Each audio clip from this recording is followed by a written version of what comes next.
মাজারের উপরে চালিয়ে দিচ্ছে। দেখেন, এই আল্লাহর হাবিব যখন মক্কা থেকে মদিনায় যায় তখন কোন সাহাবীদের মাজার ছিল? মাত্র আমার নবী মক্কা থেকে মদিনায় গিয়েছে, সাহাবীদের মাজার হবে কোথায় থেকে? অল্প কিছু সংখ্যক সাহাবায়ে কেরাম যারা মুসলমান হয়েছে, নবীকে না দেখে বিভিন্নভাবে আস্তে আস্তে আমার নবীর অনুসারী হয়েছে। আমার নবীর কিছু সাহাবায়ে কেরাম মদিনায় আবাদ করার চেষ্টা করেছে, তারা ইসলামের দাওয়াত দিয়েছে। এখন মসজিদে নববী নির্মাণের জন্য ইহুদি নাসারাদের কবরকে সমান করতে বলা হয়েছে। তো ইহুদি নাসারাদের কবরকে সমান করার কথা নবী কেন বললেন? আমার বাবারা ভাইয়েরা, ইসলামী শরীয়তে বলা হয়েছে, যত ফিকহের কিতাব আছে সব জায়গায় বলা হয়েছে, কোন মুসলমান যদি কোন জায়গা, কোন কাফেরদের রাষ্ট্র যুদ্ধ করে জয়লাভ করে, যুদ্ধ করে জয়লাভ করার পর কাফেরদের কবরকে কবর মনে করা যাবে না, কবর ধূলিসাৎ করে দিয়ে এটা মুসলমানদের সম্পদ হয়ে যাবে। এটা আমার ফতোয়া নয়, ইমাম ইবনে হাজার আসকালানী তার ফাথুল বারীর মধ্যে বিস্তারিত উল্লেখ করেছেন। তিনি 4 মাযহাবের ইজমা দাবি করেছেন। তো তখন অমুসলিম যারা কাফের মুশরিক তাদের কবরকে ধূলিসাৎ করে দেওয়া যাবে, সমান করে দেওয়া যাবে, কিন্তু মুসলমানদের কবরের কথা বলা হয় না। তো এখন দেখেন, এই হাদিস মাওলা আলীকে নবী নির্দেশ দিলেন। এখন এক আহলে হাদিস বড় হুজুর আমার বক্তব্য শুনে আমাকে ফোন দিল যে আপনি যে মাজারের পক্ষে, বন্ডদের পক্ষে দালালি করতেছেন। আমি বলি, আমরা বন্ড মাজার, লাল সালু, শিয়াল শাহ, হ্যাঁ শিয়াল শাহ, অমুক শাহ, কত শাহ বন্ড আছে, সারা জীবন গাঞ্জা খাইতো, এদের মাজারের পক্ষে আমরা নয়, আমরা হক্কানি আউলিয়া কেরামদের মাজারের পক্ষে। কথা ঠিক কিনা? এবং পাশাপাশি আমরা সাধারণ একটা মানুষ মারা গেছে তার মাজার নির্মাণের পক্ষে নয়, বন্ডদের মাজারের পক্ষে নয়। কথা কেন ঠিক কিনা? আপনার বুঝতে ভুল। আপনি কি হযরত আলীর হাদিস শোনেন নাই? আরে মিয়া, আপনি আলীর হাদিস দেন, হযরত আলীর মাজারই তো স্বয়ং পাকা। একটু জোরে করেন না। আপনি দেখেন, ইরাকে যান আপনি, নাজাফে হযরত আলী রাদিয়াল্লাহু তাআলার মাজার পাকা। কথা কেন ঠিক কি দেন? আপনি যার হাদিস দিয়ে দলিল দিলেন তার মাজারই তো পাকা। এই কথা কেন ঠিক কি নেন? আপনি বুখারীর দলিল দিবেন, বুখারীর মাজারই তো পাকা। কথা কেন ঠিক কিনা? ইমাম তিরমিজির মাজার পাকা, ইমাম আবু দাউদের মাজার পাকিস্তানে, আফগানিস্তানে পাকা, ইমাম মুসলিমের মাজার পাকা, সিয়াসিত্তার 6 ইমামের মাজার পাকা। কথা কেন ঠিক কিনা?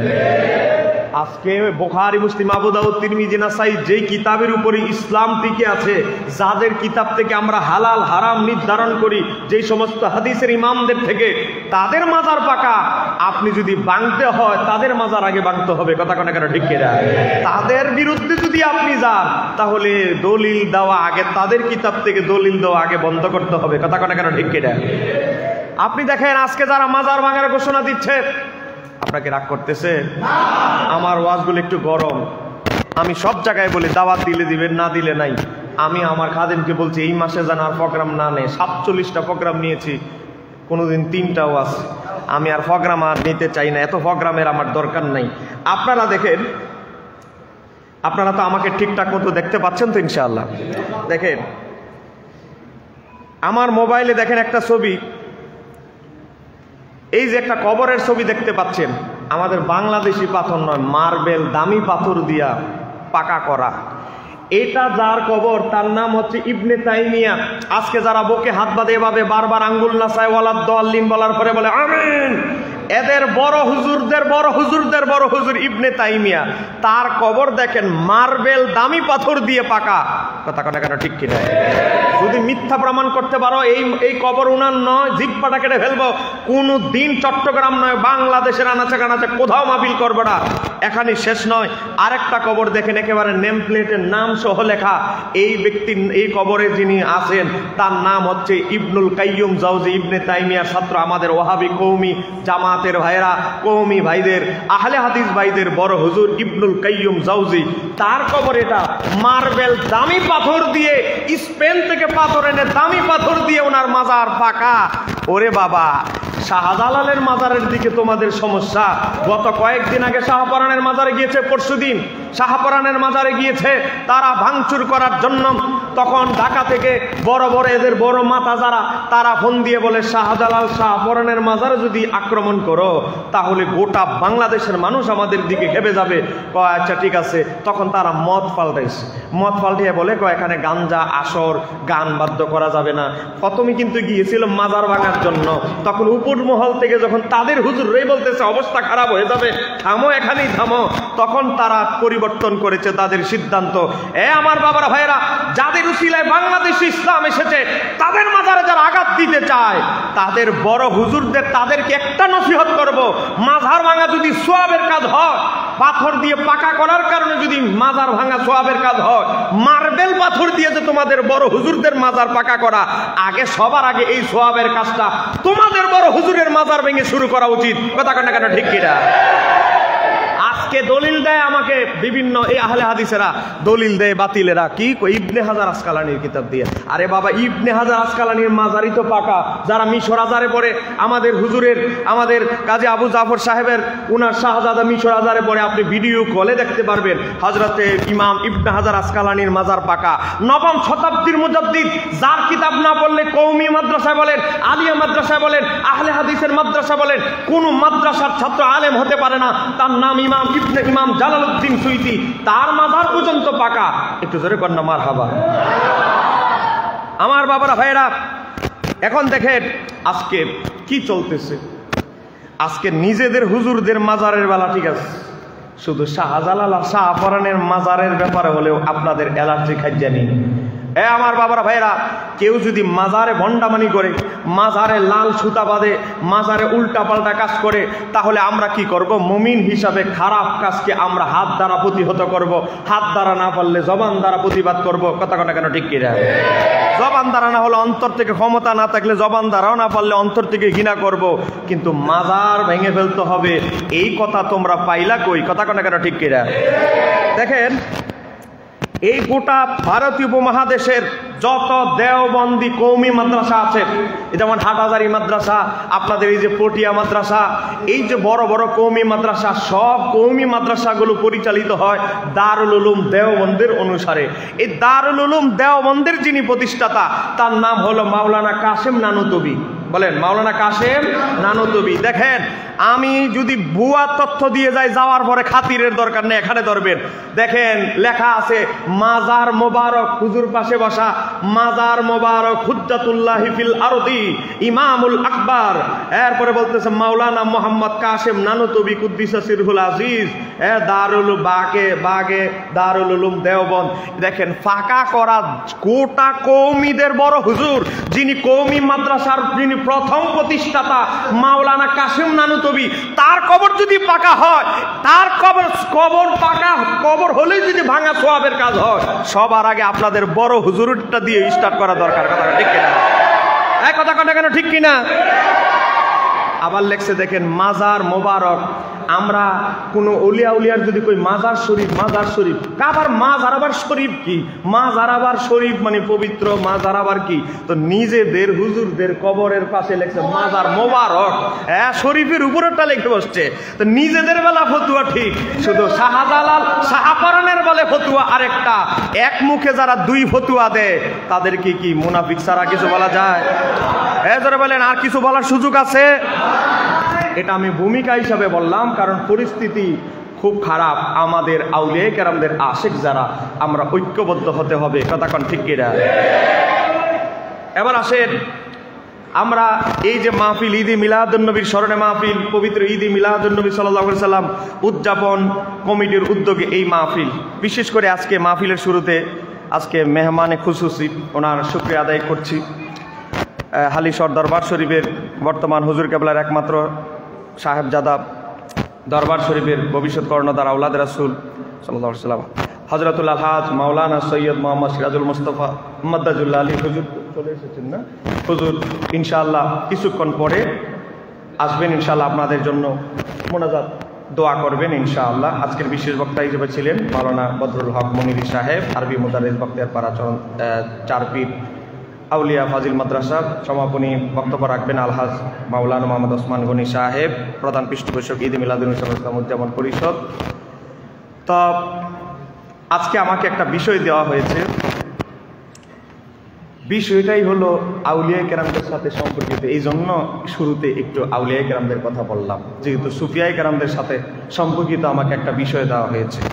আমার বাবারা ভাইয়েরা, আমাদের স্পষ্ট কথা, কোন হক্কানি আউলিয়া কেরামদের মাজারের সামনে যদি কোনো ভুল কাজ হয়, ওই কাজের আমরা প্রতিবাদ করব। কথা কোন ঠিক কিনা? এগুলোর জন্য কি হযরত শাহজালাল ইয়ামানি দায়ী? ওনাকে কি দায়ী করা যাবে? হযরত শাহপুরান রহমতুল্লাহ আলাইহি কি এই জন্য দায়ী করা যাবে? আজকে হযরত শাহ আমানত রহমতুল্লাহ আলাইহির মাজারে যদি কেউ ভণ্ডামানি করে, আমরা ভণ্ডামানি বন্ধ করব, প্রতিহত করব, এজন্য উনার মাজারে গিয়ে আক্রমণ করব, এটা কখনো হতে পারে? জোরে বলেন, এটা কখনো হতে পারে? এটাই আমাদের বক্তব্য। আমরা ভণ্ডামানির বিরুদ্ধে, কিন্তু মাজার ভাঙা যদি সোয়াবের কাজ হয়, আমাদের একটাই অনুরোধ থাকবে, এই সোয়াবের কাজটা আপনাদের বড় হুজুর দিয়ে শুরু করে। কথা কথা কেন ঠিক কিনা? এত বড় সোয়াবের কাজ আপনাদের বড় হুজুরের কবর বাদ দিয়ে কেন শুরু করতেছেন? যান ভিসা পাসপোর্ট নিয়ে আগে যান ইবনে তাইমিয়ার কবরের কাছে। কথা কথা কেন ঠিক কিনা? আল্লাহ সুবহানাহু ওয়া তাআলা তাদেরকে সঠিক বুঝ দান করুক। জোরে বলেন আমিন। আমরা সুফি ঘরানার মানুষ, আমরা সুন্নি তাসাউফপন্থী মানুষ, আমাদেরকে উগ্রতা আমাদের বুজুর্গানে দিন আউলিয়ায়ে কেরামরা আমাদেরকে উগ্রতা কখনো শিক্ষা দেয়? জোরে বলেন, আমাদের কি কি উগ্রতা শিক্ষা দিয়েছে? আজকে ঈদে মিলাদুন নবীর মাহফিল, ঈদে মিলাদুন নবী নিয়ে আমি ওয়াজ করব না, এটার উপরে আমার লেখা বই আছে, আমি শুধু কাজ দিচ্ছি আপনাদেরকে। ঈদ মানে খুশি। জোরে বলেন, ঈদ মানে কি? আমরা একটা জিনিস মাথায় নিয়ে যেতে হবে আজকের মাহফিল থেকে, আমাদের হক রাস্তা কোনটা? শয়তানের বিপরীত রাস্তা হলো আমাদের মুমিনদের রাস্তা। কথা কোন কেন? শয়তান যেই পথে হাঁটবে, আমরা যদি সেই পথে হাঁটি, তাহলে কি জান্নাতে যাব না জাহান্নামে যাব? তাহলে শয়তানের হাঁটা কি? শয়তানের পদঙ্গ অনুসরণ করতে আমার আল্লাহ কোরআনে 4 জায়গায় নিষেধ করেছেন। তো শয়তানের পদঙ্গ অনুসরণ করলে কিভাবে হবে? আমার আপনার নবী সব বলে দিয়েছেন, কোনটা কবিরা গুনাহ, কোনটা সগীরা গুনাহ, সব বলে দিয়েছেন। ইমাম মনীষীরা অসংখ্য কিতাব লিখেছে, ইমাম জাহাবি আল কাবায়ের কিতাব লিখেছে, সেখানে 70টা কবিরা গুনাহ কোরআন সুন্নাহর আলোকে তুলে ধরেছে। ইমাম ইবনে হাজার হাইতামি মক্কি কিতাব লিখেছে আল জাওয়াজের, সেখানে তিনি প্রায় 120টা কবিরা গুনাহ বিস্তারিত তুলে ধরেছেন। বড় বড় ইমামরা লিখেছে যে শয়তানের রাস্তা হচ্ছে কবিরা গুনার রাস্তা। আমার বাবার ভাইয়েরা, শয়তান পৃথিবীতে, শয়তান তার গোটা হায়াতে 4 বার কি করেছিল? বিলাপ করেছিল। জোরে বলেন, কি করেছিল? বিলাপ। বিলাপ। আমি যদি তথ্য ভুল দিয়ে যাই, আপনারা ধরবেন, আমার প্রত্যেকটা ডকুমেন্ট ওয়াজের শেষ পর্যন্ত যদি ডকুমেন্ট ছাড়া প্রত্যেকটা বক্তব্য, যদি একটা বক্তব্য যদি দলিল ছাড়া বলি, খাতিরের দরকার নাই, দাঁড়ায় প্রশ্ন করবেন, হুজুর রেফারেন্সটা দিয়ে যান। দেখেন, ইমাম জালালউদ্দিন সুয়ুতী রহমাতুল্লাহ আলাইহি একটা তাফসীরের কিতাব লিখেছেন, নাম হচ্ছে তাফসীরে আদ-দুররুল মানসুর। একেবারে বেশি দূরে যাওয়ার দরকার নাই, একেবারে শুরুতে সূরা ফাতিহার ব্যাখ্যায় ইমাম জালালউদ্দিন সুয়ুতী উল্লেখ করেছেন, শয়তান 4 সময় বিলাপ করেছে। জোরে বলেন, কি করেছে? বিলাপ। বিলাপ এভাবে যায়, এভাবে। মানুষ অনেক সময় মারা গেলে দুঃখ বেদনায় ভাবে বিলাপ করে। কথা কোন? মহিলারা একটু বেশি করে। কথা কোন কেন ঠিক কিনা? মানুষ মারা গেলে করে। মনোযোগ, ইসলামে বিলাপ করা হারাম। আপনি মাতা আমি যে শিয়ারা করে মহরমের 10 তারিখে, ইসলামে স্পষ্ট ভাষায় হারাম করা হয়েছে। কেন? কারণ এই বিলাপ করা হলো শয়তানের গুণ, শয়তানের কর্ম। জোরে বলেন, কার কর্ম? এজন্য আমার নবী সহিহ বুখারীতে বলেছে যে আল্লাহর হাবিব বলেছে, কেউ যদি বিলাপ করে মাইয়িতের পক্ষ থেকে, এজন্য কবরে মাইয়িতকে আযাব দেওয়া হবে। এজন্য বিলাপ করা যাবে না, কিন্তু কান্না করতে কোনো অসুবিধা। আপনার বাবা মারা গেছে, মা মারা গেছে, কান্না করতে অসুবিধা নেই। আমার নবী নিজে কেঁদেছেন। ওনার শাহজাদা হযরত ইব্রাহিম রাদিয়াল্লাহু তাআলা যখন ইন্তেকাল করেন 16 মাস বয়সে, আমার নবী অজরে কেঁদে তার বুক ভিজিয়ে ফেলেছেন। কান্না করতে কোনো অসুবিধা নাই, কিন্তু ওরে বাবা রে, ঘরের ছাদের উপরে পড়ে, টিনের উপরে পড়ে, আরেকজনের উপরে পড়ে, এই যে বিলাপ, এটা ইসলামে নিষিদ্ধ। জোরে বলেন, এটা ইসলামে কি নিষিদ্ধ? কেন নিষিদ্ধ? কারণ এটা শয়তানের কর্ম। জোরে বলেন, কার কর্ম? এবার আসেন, আমার বক্তব্য আপনি দলিল সহকারে নেবেন। ইমাম জালালউদ্দিন সুয়ুতী রহমাতুল্লাহ আলাইহি বলতেছেন, বিখ্যাত তাবি মুজাহিদ রহমাতুল্লাহ আলাইহি থেকে, অন্য রাওয়ায়াতে মুজাহিদ রহমাতুল্লাহ আলাইহি হযরত আবু হুরায়রা থেকে রাওয়ায়াত করেছেন, তা আল্লাহর হাবিব সাল্লাল্লাহু আলাইহি সাল্লাম ইরশাদ করছেন হযরত আবু হুরায়রার riwayate যে শয়তান হাদিসের ইবারতটা এভাবে এসেছে রান্না ইবলিসু আরবান, ইবলিস রান্না মানে হচ্ছে বিলাপ করা, ইবলিস 4 বার বিলাপ করেছিল। 1 নাম্বার হচ্ছে তাকে যখন লানত দেওয়া হয়েছিল, 2 নাম্বার তাকে যখন পৃথিবীতে নামায় দেওয়া হয়েছিল, 3 নাম্বার আমার নবীর মিলাদুন নবীর সময় আমার নবী পৃথিবীতে যখন শুভাগমন হয়, আমার নবীর আগমনে ইবলিস এভাবে বুকে আক্রমণ করেছিল, বিলাপ করেছিল, হায় রে আমার তো পূজা বন্ধ হয়ে গেল, হযরত মুহাম্মদ সাল্লাল্লাহু আলাইহি সাল্লামের আগমন হয়েছে মানে আমার পূজা এখন আর হবে না। একটু জোরে কন্যা নাউজুবিল্লাহ। 3 সময় 4 সময়, আর একটা হচ্ছে সূরা ফাতিহা যখন নাজিল হয় ইবলিস এভাবে তার বুকের উপর আক্রমণ করেছিল। তাহলে আমার নবীর মিলাদুন নবীতে আনন্দিত হওয়া হলো ইবলিসের বিপরীত। ইবলিসের কাজ ছিল নবীর মিলাদুন নবীতে বুকে আক্রমণ করা, কান্না করা, বিলাপ করা, আর মুমিনদের কাজ হলো ইবলিসের বিপরীত, খুশি হওয়া। একটু জোরে বলেন না সুবহানাল্লাহ। তাহলে ইবলিসের কাজ হলো নবীর মিলাদুন নবীর সময় ইবলিসের ডিউটি ছিল কান্না করা, বিলাপ করা। তাহলে ইবলিসের বিপরীত রাস্তা হচ্ছে মুমিনদের রাস্তা, আর মুমিনদের কাজ হলো নবীর আগমনে আনন্দিত হওয়া। এই আনন্দকেই বলা হয় ঈদ। একটু জোরে বলা যাবে কি?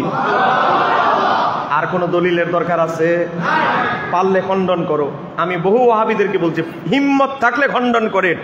এই হাদিসটি ইমাম ওয়াকি রহমাতুল্লাহ আলাইহি তার তাফসিরে উল্লেখ করেছে। ইমাম ওয়াকি ইবনু জাররা, তিনি হচ্ছেন ইমাম ইবনে আবি শায়বার ওস্তাদ, বড় বড় হাদিসের ইমামদের ওস্তাদদের ওস্তাদ। হযরতে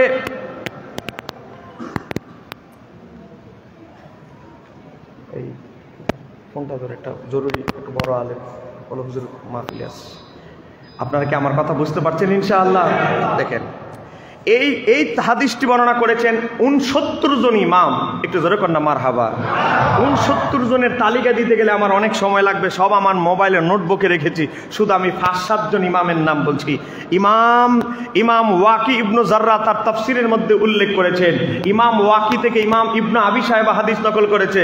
আর ইমাম ইবনে আবি শায়বা কি জানেন? বুখারী মুসলিমের ওস্তাদ। জোরে কর না। আর ইমাম বুখারী এবং মুসলিমের ওস্তাদের ওস্তাদ হচ্ছে ইমাম ওয়াকি, তিনি হাদিস বর্ণনা করেছে। ইমাম আবু শাইখ ইসবানি তার আল উজমা কিতাবে বর্ণনা করেছে।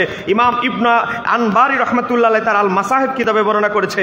ইমাম আবু নাঈম ইসবানি তার হিলিয়াতুল আউলিয়া 3 নম্বর খণ্ড 299 পৃষ্ঠায় বর্ণনা করেছে। আল উজমার মধ্যে এসেছে 2727 নম্বর হাদিস। এমনকি আমার আহলে হাদিস ভাইরা যার কিতাব একটু বেশি মানেন তার নাম হচ্ছে ইমাম ইবনে রজব হাম্বলি, তার একটা কিতাব আছে লাতায়েফুল মাআরিফ, সেই কিতাবের 420 পৃষ্ঠাও এই হাদিসটা আছে। একটু জোরে কর না মারহাবা।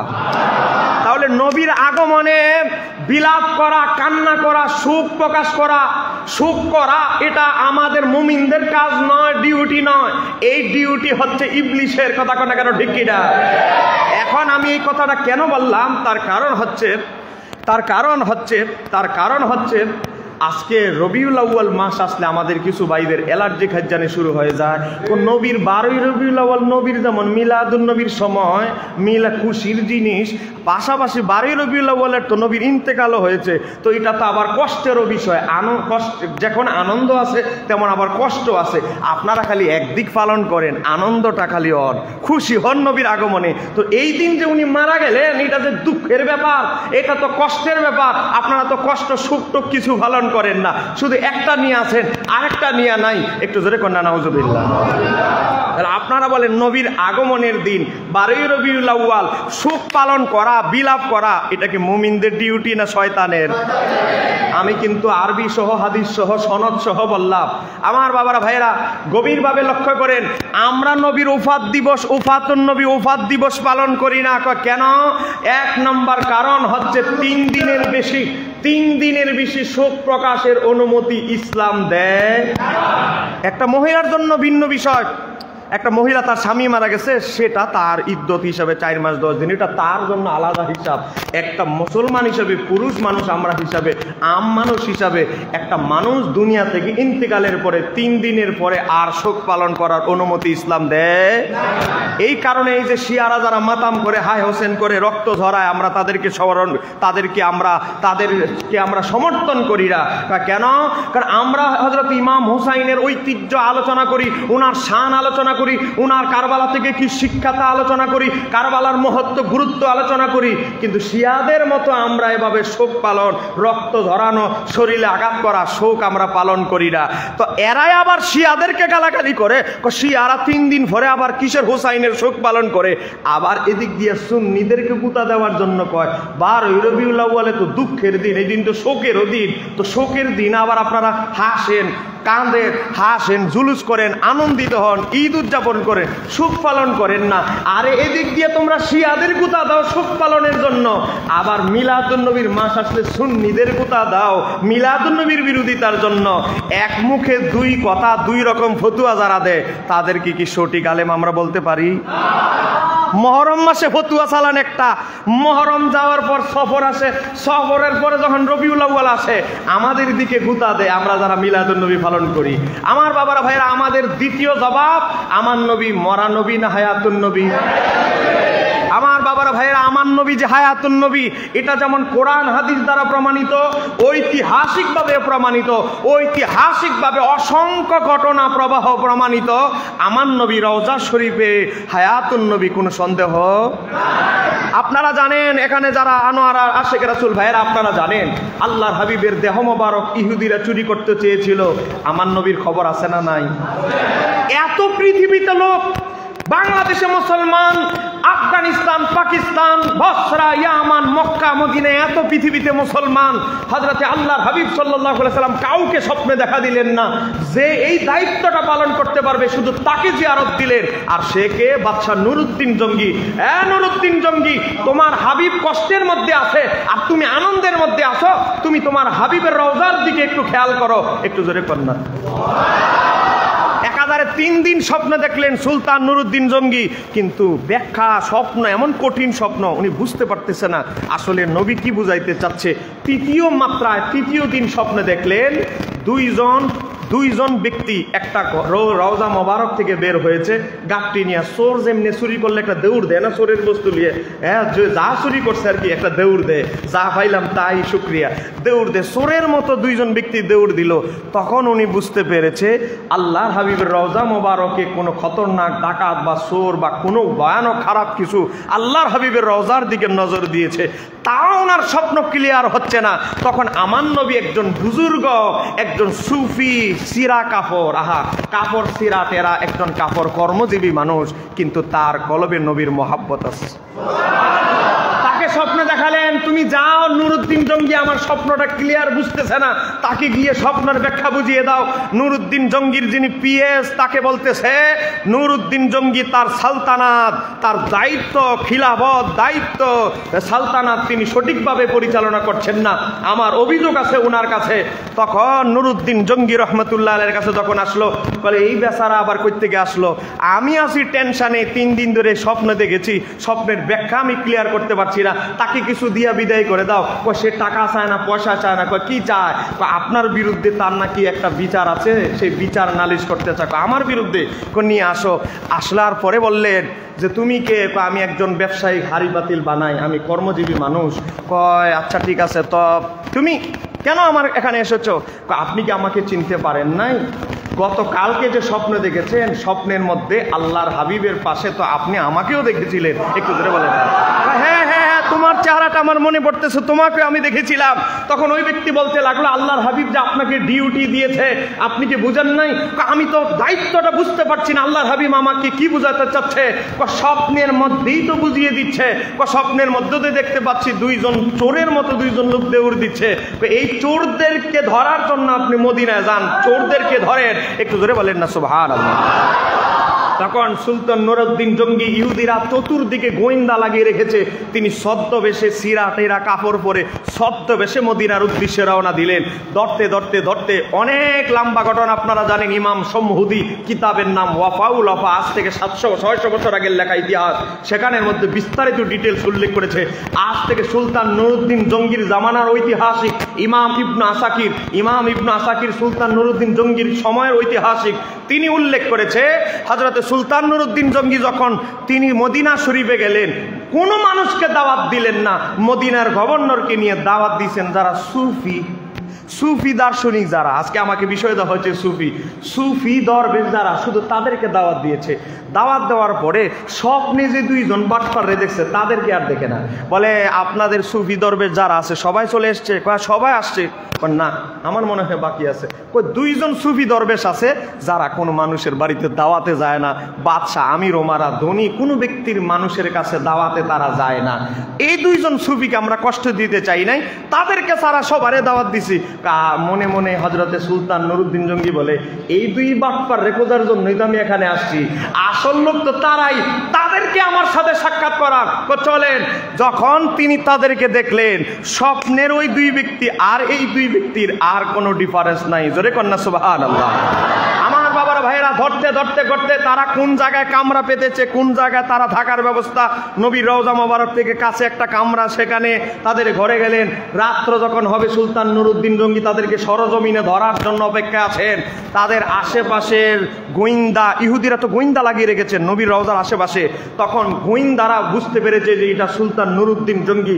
এজন্য সুলতান নুরউদ্দিন জঙ্গি যখন বুঝতে পেরেছে, তখন ইহুদিদের সাথে প্রথমে একটা যুদ্ধ হয়, একটা সংঘর্ষ হয়। তাদের প্রায় 2 থেকে 250 ইহুদিদের সৈন্য ছিল, সুলতান নুরউদ্দিন জঙ্গির সৈন্য ছিল মাত্র 40 জন। জোরে কোন কয়জন? এই 40 জনে 250 ইহুদি শেষ করার পর তারপরে তাদের ঘরের কামরার ভিতরে দেখে তার একটা ডালায় একটা মনে করেন টিনের বা একটা কোনো কিছু একটা মনে করেন ধারি বা কোনো কিছু একটা দিয়ে ঘুরে রেখেছে। ঢুকার পর তাদের দুইজনকে হাতে নাতে ধরেছে, মাত্র 4 থেকে 5 হাত দূরে আমার নবীর রওজা মোবারকের দেহ মোবারক, এত কাছাকাছি চলে গিয়েছে। আপনারা বলেন, এই ঐতিহাসিক বাস্তব ইতিহাস থেকে আমি আপনাদেরকে বলছি, এই ইতিহাস থেকে আমরা একটা জিনিস বুঝতে পারলাম, আমার নবী যে হায়াতুন নবী, কোরআন হাদিস দ্বারা যেমন প্রমাণিত, এটা ঐতিহাসিক বাস্তবতার দ্বারাও প্রমাণিত। গোটা বিশ্বের মানুষ দেখেছে, এখনো সুলতান সালাউদ্দিন আইয়ুবী যে সুলতান নুরউদ্দিন জঙ্গি যে সীসা ডালাই দিয়েছে, সেই সীসা ডালাইগুলো এখনো আছে। একটু জোরে কন্যা সুবহানাল্লাহ। তাহলে আপনারা বলেন, আমার নবী গায়েব জানে কি জানে না? গায়েব না জানলে উনার আশেপাশে কে কবর খুঁড়তেছে, মাটি খুঁড়তেছে, সেই খবর আমার নবী গায়েব না জানলে কেমনে জানলো? কথা কোন কেন ঠিক কিনা? আর এত পৃথিবীতে মানুষ থাকতে একটা ভালো নেককার মানুষকে বাছাই করেছে, আবার সে হলো আদেল একজন শাসক সুলতান নুরউদ্দিন জঙ্গি রহমাতুল্লাহ আলাইহি। তাহলে আমার নবী যে হায়াতুন নবী, কোনো সন্দেহ? আজকে আমাকে হেরা গুহার সাথে সুফিয়ায়ে কেরামদের যে সাদৃশ্যের আলোচনা করতে বলা হয়েছে, আপনাদেরকে আরেকটা প্র্যাকটিক্যাল প্রমাণ দেখাচ্ছি। দেখেন, আমার হাতে একটা বই দেখতে পাচ্ছেন, এই বইটার নাম হলো ফাজায়েলে হজ। জোরে বলেন, বইটার নাম ফাজায়েলে। এটা আমাদের বই না, এটা তাবলিগ জামাতের বই, কওমি ভাইদের বই, যারা আজকে মাজার ভাঙার ব্যাপারে সরব। দেখেন, তাবলিগি ফাউন্ডেশন, তাবলিগি কুতুবখানা, বাংলা বাজার, ঢাকা, তারা বই বের করেছে, তাবলিগের বই। আরো তাবলিগি কুতুবখানায় যে আপনারা সিলমোহর সহ দেখবেন, তাবলিগ জামাতের বই। আপনারা বলেন, হযরত বড় পীর আব্দুল কাদের জিলানীকে আপনারা বিশ্বাস করেন? উনি যে আল্লাহর ওলি, কোনো সন্দেহ আছে? জোরে বলেন, কোনো সন্দেহ আছে? দেখেন, হযরত বড় পীর আব্দুল কাদের জিলানী 1 বছর যখন হজ করতে গেলেন, উনি হজ করতে গেলেন, উনার একজন দিনী ভাই আওলাদে রাসূল, একই বংশের হযরত ইমাম রেফাই, তিনিও হজ করতে গেলেন। 2 জন হজ করতে গেলেন। 2 জন হজ করতে গিয়ে মক্কায় হজ পর্ব শেষ করে মদিনায় আসলেন। আসার পরে ইমাম রেফাই, তিনি নবীর বংশধর আওলাদে রাসূল, লম্বা কিছু কবিতা লেখলেন, নাতে মোস্তফা লেখলেন নবীর শানে। এ দেখেন, আমাদের তাবলিগ জামাতের বইয়ে কয়েকটা লাইন, 4 লাইন কবিতা, এখানে 2 লাইন, এখানে 2 লাইন, 4 লাইন কবিতা দিয়েছে। এত বড় তো আর দেওয়া যাবে না। 4 লাইন কবিতা দিয়েছে, এখানে 2 লাইন, এই পৃষ্ঠায় 2 লাইন। দেখেন, আপনারা যদি বিশ্বাস না হয় দেখবেন, বাংলা বই ছবি তুলে নিয়ে যাবেন। কারণ আমি আগেই বলেছি, A to Z যত ওয়াজ করব সাথে সাথে ডকুমেন্ট দিব। এই দেখেন, এই কবিতাগুলো পড়া শুরু করলো, নাতে রাসূলগুলো আরবি ভাষায় লেখাপড়া পড়া শুরু করলো, আমার নবী রওজা মোবারকের সামনে চোখের পানি ফেলতেছে, আর প্রেম নিয়ে, ইশক নিয়ে নবীর শানের এই নাতে মোস্তফাগুলো পাঠ করেই চলছে। তাহলে আপনারা বলেন, আমার নবী রওজা শরীফ থেকে শোনে কি শোনে না? হায়াতুন নবী না মরা নবী? দেখেন, আমি ঐতিহাসিক প্রমাণ দিচ্ছি, বা দলিল তো অভাব নাই, ঐতিহাসিক প্রমাণ দিচ্ছি আপনাদেরকে। ইমাম রাফাই যখন এত মোহাব্বত দরদ নিয়ে নবীর শানে এত নাতে মোস্তফা পড়া শুরু করলেন, আল্লাহর হাবিব সাল্লাল্লাহু আলাইহি সাল্লাম, তার আওলাদ, তার বংশধর এত মোহাব্বত দরদ নিয়ে নবীর শানে নাতে মোস্তফা বলতেছে। দেখেন, তাবলিগ জামাতের বই থেকে আমি পড়ছি, হুবাহুব এটা সাধু ভাষায় লেখা। সেখানে কি লেখা হয়েছে? হযরত ইমাম রাফাই রহমতুল্লাহ আলাই দেখতেছেন, ইমাম রাফাই রহমতুল্লাহ আলাই দেখতেছেন আল্লাহর হাবিব তার হাত মোবারক বের করে দিলেন, ডান হাত। এরপরে দেখেন, হযরত ইমাম, আমি তাবলিগ জামাতের বই থেকে পড়ছি, 141 পৃষ্ঠা, হযরত ইমাম রাফাই রহমতুল্লাহ আলাই তাহা চুম্বন করিয়া ধন্য হন। বলা হয়, ইমাম রাফাই যখন আল্লাহর হাবিবের শানে নাতে মোস্তফা পড়ছেন চোখের পানি ঝেড়ে, আল্লাহর হাবিব তার ডান হাত মোবারক রওজা শরীফ থেকে বের করে দিলেন। এখানে শেষ নয়, দেখেন তাবলিগ জামাতের বইয়ের মধ্যে এসেছে, বলা হয়, ইতিহাসে এসেছে, কি এসেছে, সেই সময় মসজিদে নববীতে 90,000 লোকের সমাগম ছিল, সকলেই বিদ্যুতের মতো, বিদ্যুতের গতিতে আল্লাহর হাবিবের হাত মোবারকে চুমু খেতে থাকলো। শুধু এখানেই শেষ নয় আমার বাবার ভাইরা, এরপরে লিখতেছে, তাহাদের মধ্যে মাহবুবে সুবহানি হযরত আব্দুল কাদের জিলানী রাদিয়াল্লাহু তাআলা আনহু ছিলেন। তাহলে আপনারা বলেন, হযরতে আব্দুল কাদের জিলানী গাউসু পাকের যদি আকীদা হয় আমার নবী হায়াতুন নবী, তিনি চাইলে তার রওজা মোবারক থেকে মুজিজাতান হাত মোবারক বের করে দিতে পারেন এবং দীর্ঘক্ষণ হাত বাহির করেও রাখতে পারেন। এবং আশিক রাসূলেরা গাউসু পাক থেকে শুরু করে 90,000 মানুষ, 2 জন মানুষ নয়, 3 জন মানুষ নয়, 90,000 মানুষ আমার নবীর হাত মোবারকে চুমু খেয়েছে। তারপরে যারা বলবে আমার নবী হায়াতুন নবী না, আমরা মনে করি তাদের ইমানের মধ্যে সন্দেহ আছে। কোনো সন্দেহ? কথা কোন কেন, ঠিক কিনা? আমার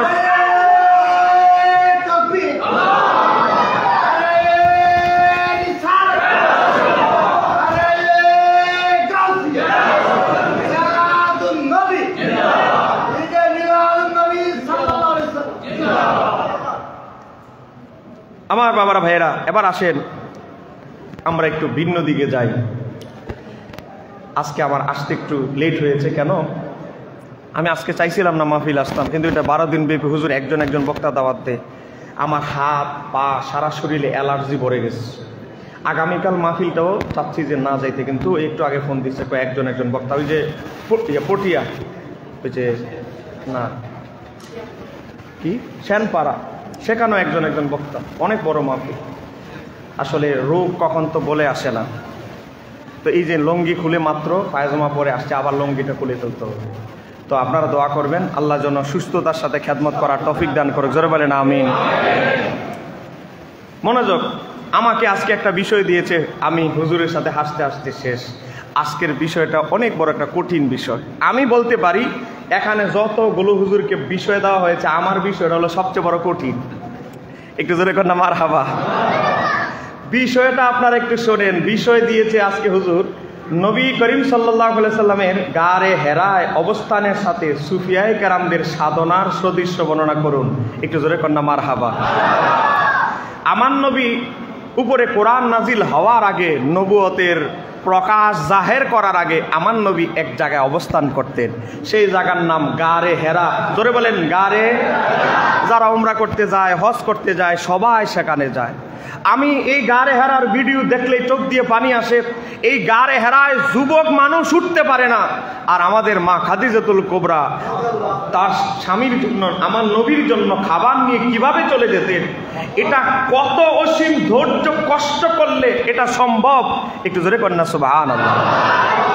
এজন্য আমার নবী মা খাদিজাতুল কুবরা রাদিয়াল্লাহু তাআলা আনহাকে এত বেশি ভালোবাসতেন। ওনার যারা আত্মীয় স্বজন ছিলেন, মা খাদিজাতুল কুবরার যারা বান্ধবী ছিলেন, ওনার কাছে উনি যাদের সাথে চলাফেরা করতেন, কারণ একজন মহিলা তো মহিলার সাথে চলে, ওনার যারা বান্ধবী, ওনার যারা কাছের মানুষ, আত্মীয় স্বজন, আমার নবী ভালো খাবার পাকালে তাদেরকে হাদিয়া দিতেন, কারণ তারা প্রিয় মানুষের প্রিয় মানুষ। একটু জোরে কন্যা সুবহানাল্লাহ। আমার নবী যখন মুনাজাতে কাঁদতেন, মা আয়েশা সিদ্দিকা রাদিয়াল্লাহু তাআলা আনহা বলেন যে আল্লাহর হাবিব সাল্লাল্লাহু আলাইহি সাল্লাম সব সময়, শুধু আমি আয়েশার কাছে নয়, যখন যে কোনো বিবির ঘরে যেতেন মোনাজাতে হাত উঠালে, হয়তো তিনি মদিনা শরীফ, ওনার বিবির মাজার মক্কা শরীফ, কিন্তু সব সময় ওনার বিবির জন্য অবিরত দোয়া করতেন। জোরে কন্যা সুবহানাল্লাহ। আমার বাবারা ভাইয়েরা, আল্লাহর হাবিব সাল্লাল্লাহু আলাইহি সাল্লাম, আমি আল্লাহর হাবিব সাল্লাল্লাহু আলাইহি সাল্লামের মিলাদুন নবীর আলোচনা করব না, যেহেতু মিলাদুন নবীর মাহফিল কেউ না কেউ হয়তো অবশ্যই আলোচনা করবে।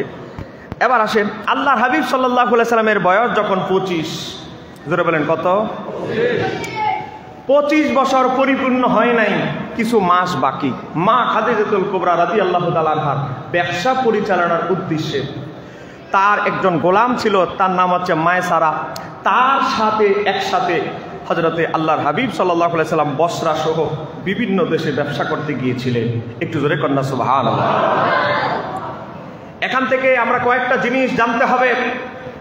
আমাদের অনেক আলেমরা এই ওয়াজটা ভুল করে। আজকের আমি মাহফিল থেকে বলছি, আমার কাছে এই যে কিতাব আছে আল মাওয়াহিবুল্লাহ দুনিয়া, আমি ডকুমেন্ট সহ বলবো, আরবিটাও আছে বাংলাও আছে। এই ওয়াজটা আমাদের সমাজে অনেক আলেমরা ভুল বলে। বলেন হুজুর কোন ওয়াজ? যে মা খাদিজাতুল কুবরা নবীকে কি দেখে তিনি মূলত বিবাহ করেছেন, এটা আমাদের অনেকেই এটা ভুল ব্যাখ্যা করে। কি দেখে তিনি আল্লাহর হাবিবকে পছন্দ করেছেন? দেখেন কিতাবের মধ্যে এসেছে, হযরতে মায়সারা, যিনি হযরতে খাদিজাতুল কুবরা রাদিয়াল্লাহু তাআলা আনহার গোলাম ছিলেন, তার সাথে যখন ব্যবসা করতে গেলেন, ব্যবসার মধ্যে এত সুফল হলো, আমার নবী যখন হাঁটতেন রৌদ্রের মাঝে, একটা দুইটা মেঘমালার টুকরা আমার নবীকে ছায়া দেওয়ার জন্য ব্যস্ত হয়ে থাকতেন। বয়স তখন 25 পরিপূর্ণ হয় নাই। আর আজকে এই ওয়াহাবিরা বলে 40 বছর পর আমার নবী নবুয়ত লাভ করেছে। জোরে কন্যা নাউজুবিল্লাহ। তাহলে 40 বছর আগে যদি আমার নবী সাধারণ মানুষ থাকে, তুমিও যখন মাঠে যাও, ঘাটে যাও, তোমার মতো যদি সাধারণ মানুষই আমার নবী থাকে, তোমাকে তো মেঘমালা ছায়া দেয় না, আমার নবীকে তো দিয়েছে। আমার নবী মরা গাছের নিচে দাঁড়িয়েছে, এখনো জর্ডানে গাছটা জীবিত। আমার নবী মরা গাছের নিচে দাঁড়াতে দেরি, গাছটা জিন্দা হতে দেরি না। তো এখন আপনারা বলেন, তাহলে এই হুজুর যদি ওয়াজ করে নবী 40 বছর আগে নবী ছিলেন না, আমাদের মতো সাধারণ মানুষ ছিলেন, তো তুমি আমি মরা গাছের নিচে দাঁড়াইলে এই যে হুজুর ফতুয়া দেয়, এই হুজুর মরা গাছ চিন্তা করতে পারবে? গাছ তো দূরের কথা, একটা হাতা এটা মরে গেছে, এটার চিন্তা করার ক্ষমতা হুজুরের আছে? ফতুয়া দেওয়ার বেলা ঠিক আছে। আমার বাবার ভাইয়ের, আরে আমার নবী যখন মায়ের গর্ভে হযরতে ইমাম কাস্তালানি তার আল মাওয়াহিবুল্লাহ দুনিয়া কিতাবের মধ্যে লেখে, আমার আল্লাহ 2জন ফেরেশতা, জোরে বলেন কয়জন? 2জন ফেরেশতা হযরতে আমিনা রাদিয়াল্লাহু তাআলা আনহার জন্য ফোর্স হিসেবে লাগিয়ে দিয়েছে। তখন আল্লাহর হাবিবের মা যখন এই কূপ থেকে, এখনের মতো তার টিউবওয়েল আর মোটরের যুগ না, কূপ থেকে পানি তুলতে হতো, কূপের পানি অনেক নিচা। আমার আল্লাহ বলে, তোমাদেরকে কিসের জন্য লাগাইছি, নিয়োজিত করছি কেন? তখন তারা ওই ফেরেশতারা নিচের পানিগুলো মা আমেনার জন্য যেন কষ্ট না হয়, নিচের পানিগুলো উপরে ভাসিয়ে দিতে। মা আমেনা যখন রৌদ্রের মধ্যে যেতেন, এই আকাশ থেকে 2টা মেঘমালার টুকরা মা আমেনা রাদিয়াল্লাহু তাআলা আনহাকে ছায়া দিতেন। অনেক মহিলারা বলে, তুমি যে গর্ভবতী, কিন্তু তোমার মধ্যে কোনো ক্লান্তি বোধ নাই। ক্লান্তি বোধ হবে কিভাবে? কারণ আকাশ থেকে এমন ভাবে মেঘমালা ছায়া দিত, ওনার শরীরে কখন রৌদ্র লাগতো না। জোরে কন্যা সুবহানাল্লাহ। আমার বাবার ভাইরা, ইমাম ইবনু ইসহাক, পৃথিবীর প্রাচীন প্রথম ঐতিহাসিক সিরাত ইবনে ইসহাকের লেখক, আমি কিন্তু প্রত্যেকটা ডকুমেন্ট দিয়ে যাচ্ছি, তিনি বর্ণনা করতেছেন, হযরতে মা আমেনা বলে, আমি যখন হাঁটতে আমি যখন উটের উপরে আরোহণ করে আমার বাপের বাড়িতে যাচ্ছি, বাঘ আর হরিণ আমাকে সালাম দিচ্ছে। একটু জোরে কন্যা। আপনারা একটু বিবেক দিয়ে বলেন, বাঘ আর হরিণ কি মানুষ না জন্তু জানোয়ার? জন্তু জানোয়ার যদি আমার নবীকে চিনে, মা আমেনার গর্ভে যিনি আছে তাকে যদি চিনে, তাহলে আমার নবী জানতেন না তিনি যে নবী? জন্তু জানোয়ার চিনে আর আমার নবী চিনে না। এই কথা যারা বলে, আমি মনে করি এদের সে তো জন্তু জানোয়ারের আকীদা অনেক ভালো। এই কথা কেন ঠিক কিনা? আজকে দেখেন, আমার নবীর চাচা আবু তালিব যখন ব্যবসা করতে যায়, ব্যবসা করতে যাওয়ার সময় একটা মরা গাছের নিচে যখন আমার নবী দাঁড়িয়েছে, গাছটা জীবিত হয়ে গিয়েছে, ওই খ্রিস্টান পাদ্রী বুহাইয়াতার নাম এসেছে, সে আমার নবীর পরিবার সহ সবাইকে দাওয়াত দিয়েছে। এখন নবীর চাচা কি করছে, বাতিজা তুমি থাকো, পাহারা তো দেওয়ার একজন দরকার। কিন্তু আল্লাহর হাবিবকে মানে মাল সাবানা পাহারা দেওয়ার জন্য রেখে গেছে। পাদ্রী বলে, যার দাওয়াত যার উসিলে আপনাকে দাওয়াত দিলাম, হে রে ভালে আপনার আসছেন, আপনি ভাতিজারে নিয়ে আসেন, আপনার ভাতিজাকে। আল্লাহর হাবিব সাল্লাল্লাহু আলাইহি সাল্লামের আলামত দেখলেন, পিঠে মোহরে নবুয়ত দেখলেন, সব কিছু দেখলেন। দেখার পর সেই খ্রিস্টান পাদ্রী আলেম বলে দিলেন, আপনার ভাতিজা এই জামানার সর্বশেষ নবী। একটু জোরে বলেন না সুবহানাল্লাহ। আপনারা বলেন, একটা খ্রিস্টান পাদ্রী জানতে পারে, আমার নবী জানে না, এটা কি বিশ্বাসযোগ্য কথা হতে পারে? আপনারা বলেন, ঈসা আলাইহিস সালামের দাম বেশি না আমার নবীর দাম বেশি? কার মর্যাদা বেশি? আমার নবীর মর্যাদা বেশি। আজকে আমি আসলে আধা ঘন্টা লেট হয়ে গেছে, তো আপনারা যদি অনুমতি দেন, একটু সামান্য কি বেশি সময়, আজকে আধা ঘন্টা বেশি সময় কি যাওয়া যাবে? সব কিছুই তো আমাদেরকে নিয়ে, তো আপনারা যদি অসুবিধা না থাকে, কারণ আমি আমার বিষয়টা আমি শেষ করতে চাই, কারণ আমি এই অসুস্থতার মধ্যেও আমি আমার সাবজেক্টটা নিয়ে আমি রিচার্জ করে এসেছি, তো আমি আবার আমার সাবজেক্টের ভিতরে ওয়াজ করার চেষ্টা করি। দেখেন, আজকে যারা 40 বছরের নবুয়তের কথা বলে, একটা মেসেজ আপনারা নিয়ে যাবেন, একটা মেসেজ যদি নেন, এই বিষয়টা কিয়ামত পর্যন্ত, মৃত্যু পর্যন্ত আপনাদেরকে কেউ ধোঁকা দিতে পারবে না। দেখেন, হযরত ঈসা আলাইহিস সালাম যখন জন্মগ্রহণ করলেন, জন্মগ্রহণ করার পর তখন মানুষ সমালোচনা করতে লাগলো বিবি মারিয়মকে, যে ওনার স্বামী নাই, বাচ্চা হলো। এখন বিবি মারিয়ম কোন চিন্তিত নয়। কেন চিন্তিত নয়? কারণ তার পক্ষে আছে কে? জোরে বলেন, আছে কে? অথচ পৃথিবীতে কোনো মহিলাকে আমার আল্লাহ নবী বানায় নাই, কিন্তু কিছু স্পেশাল মহিলাদেরকে আল্লাহ কিছু পাওয়ার দিয়েছে। বিবি আসিয়ার মতো, বিবি মারিয়মের মতো, কথা কোনা কেন ঠিক কিনা? কিছু মহিলাদেরকে সম্মান দিয়েছে, মা খাদিজাতুল কুবরার মতো। পৃথিবীতে আমার নবীর বিবিদের মতো দিনের ক্ষেত্রে আমার নবীকে সহযোগিতা কোন নবীর স্ত্রী করে নাই। একটু জোরে করেন না সুবহানাল্লাহ। আপনি লূত আলাইহিস সালামের জীবনী পড়েন, দেখেন ওনার স্ত্রী ওনাকে অনেক জ্বালাতন করেছে, বিরক্ত করেছে, কিন্তু জিবরাইল আলাইহিস সালাম যখন আমার নবীর কাছে প্রথম ওহী নিয়ে এসেছেন, তখন আমার নবীকে এভাবে মালিশ করতেছে, আশ্বাস দিতেছে যে আল্লাহ আপনাকে এত কোয়ালিটির গুণ দান করেছে, আপনি চিন্তা করবেন না, যেই আল্লাহ আপনাকে এত বড় দায়িত্ব দিয়েছেন তিনি আপনাকে সহজ করে দিবেন। একটু জোরে করেন না সুবহানাল্লাহ। আর অন্যান্য নবীদের ক্ষেত্রে দেখেন, লূত আলাইহিস সালামের বিবি লূত আলাইহিস সালামকে জ্বালাপোড়া করে ফেলেছে, নূহ আলাইহিস সালামের বিবি উনার মাথা বাড়ি করে ফেলেছে, কিন্তু আমার নবীর বিবিরা আমার নবীকে সর্বাত্মকভাবে সহযোগিতা করেছে। হযরত মা খাদিজাতুল কুবরা গোটা জীবনের সম্পদ আমার নবীর কদমে দিয়ে দিয়েছেন। একটু জোরে করেন না সুবহানাল্লাহ। আজকে দেখেন, এই উম্মতে মুহাম্মাদের 7 জন বড় মুফতি, সাহাবাই কেরামদের যুগ থেকে শুরু করে 7 জন মুফতি হচ্ছে, সাহাবীদের যুগে সবচেয়ে বড় মুফতি হচ্ছে 7 জন। এই 7 জনের মধ্যে একজন হচ্ছে আমার নবীর বিবি হযরত মা আয়েশা সিদ্দিকা রাদিয়াল্লাহু তাআলা আনহা। একটু জোরে করেন না সুবহানাল্লাহ। যিনি আমার নবীর এলেমের উত্তরসূরি ছিলেন, আমার নবীর সাহাবাই কেরাম আমার নবীর বিভিন্ন ফিকহি মাসালা মাসাইল নবীর বিবি থেকে জানতেন। একটু জোরে করেন না সুবহানাল্লাহ। তাহলে আমার নবীকে আমার আল্লাহ কত দিকে আল্লাহ সুবহানাহু ওয়া তাআলা সম্মানিত করেছেন। দেখেন, আমি যে কথাটা বলতেছিলাম সেটি হচ্ছে, ঈসা আলাইহিস সালাম যখন জন্মগ্রহণ করলেন, করার পর মানুষ চতুর্দিকে সমালোচনা শুরু করল। এখন ঈসা আলাইহিস সালামের মা হযরত মারিয়ম টেনশনে পড়ে গেলেন। আমার আল্লাহ জিবরাইল আলাইহিস সালামকে পাঠালেন, হে মারিয়ম, তুমি কোনো টেনশন করিও না, তোমার ছেলের সত্যতা, তোমার ছেলের গ্রহণযোগ্যতা, তোমার ছেলের মাকাম তুমি নয়, আমি আল্লাহ নয়, ফেরেশতা নয়, তোমার এই দুধের বাচ্চা নিজেই তার পরিচয় দিবে। জোরে বলেন না। এই ঘটনা কোরআনে আছে না নাই? আছে। কোরআন তো সবার ঘরে আছে। আপনি কোরআনুল কারিমের মধ্যে যদি যান, কোরআনুল কারিমের মধ্যে আমার আল্লাহ সূরা মারিয়ম নামে একটা সূরা নাজিল করেছে। সূরা মারিয়মের 30 নম্বরে যান। কোরআন কি আমাদের বড় হুজুরদের বানানো? সূরা মারিয়ম আয়াত নাম্বার 30, আয়াত নাম্বার 30। আমি কোনো হুজুরের কথা বলছি না, আমি আমাদের বড় হুজুরের কিতাব থেকে বলছি না। এখন থেকে আমি যতগুলো ডকুমেন্ট দিয়েছি 500, 700, 900, 800, 1000 বছর আগে ইমামদের কিতাব থেকে দলিল দিয়েছি। ঈসা আলাইহিস সালামকে কোলে নিয়ে বিবি মারিয়ম দাঁড়ালেন, বনি ইসরাইলের সব মানুষকে দাওয়াত দিলেন, আমার ছেলের পরিচয় ঘোষণা করা হবে, অমুক টাইমে তোমরা আসবে। ওরে বাবা রে, মানুষ জড়ো হয়ে গেল যে মারিয়মের ছেলের পরিচয় আজকে জানবো। এবার ঈসা আলাইহিস সালামের মা বিবি মারিয়ম বলে নিলেন।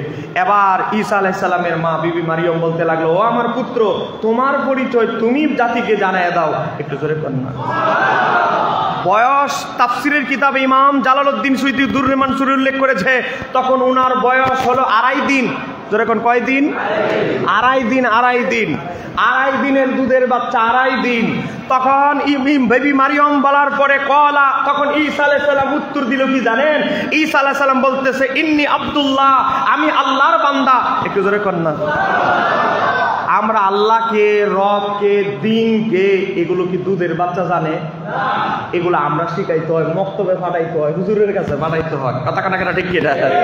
আজকে এই ওয়াহাবিরা এটাই বুঝে না। তারা বলে আমার নবী নিরক্ষর। আরে নবীদেরকে এলেম দেয় কে? শিক্ষা দেয় কে?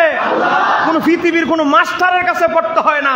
ঈসা আলাইহিস সালাম 2.5 দিনের বাচ্চা, সে বলতেছে কলা ইন্নী আব্দুল্লাহ, আমি আল্লাহর বান্দা। আতানিল কিতাবা, আল্লাহ আমাকে কিতাব দান করেছেন। কিতাব কিন্তু আরো বয়স যখন বড় হবে তখন দান করবেন, কিন্তু তাকে যে কিতাব দেওয়া হবে এই জ্ঞানও 2.5 দিনের বাচ্চার আছে। কারণ নবুয়তি জ্ঞান আর আপনার বাচ্চার জ্ঞানের সাথে তুলনা করলে হবে। হযরত ঈসা আলাইহিস সালাম বলতেছে, আতানিল কিতাবা, আমার আল্লাহ আমাকে কিতাব দান করেছেন। ওয়াজআলানি নবিয়ান, ওয়াজআলানি নবিয়ান, আমাকে আল্লাহ নবী বানিয়েছে। অথচ বয়স হলো কয়দিন? আর ঈসা আলাইহিস সালাম বলতেছে ওয়াজআলানি, আমাকে নবী বানিয়েছেন। নবী বানাবেন বলে নাই, তাহলে কিন্তু আবার ভিন্ন কথা। আমাকে নবী বানিয়েছেন, মাজির শিখ, আমাকে নবী আল্লাহ বানিয়েছেন। বাচ্চা হলো 2.5 দিনের, তিনি বলতেছে আমাকে আল্লাহ নবী বানিয়েছেন।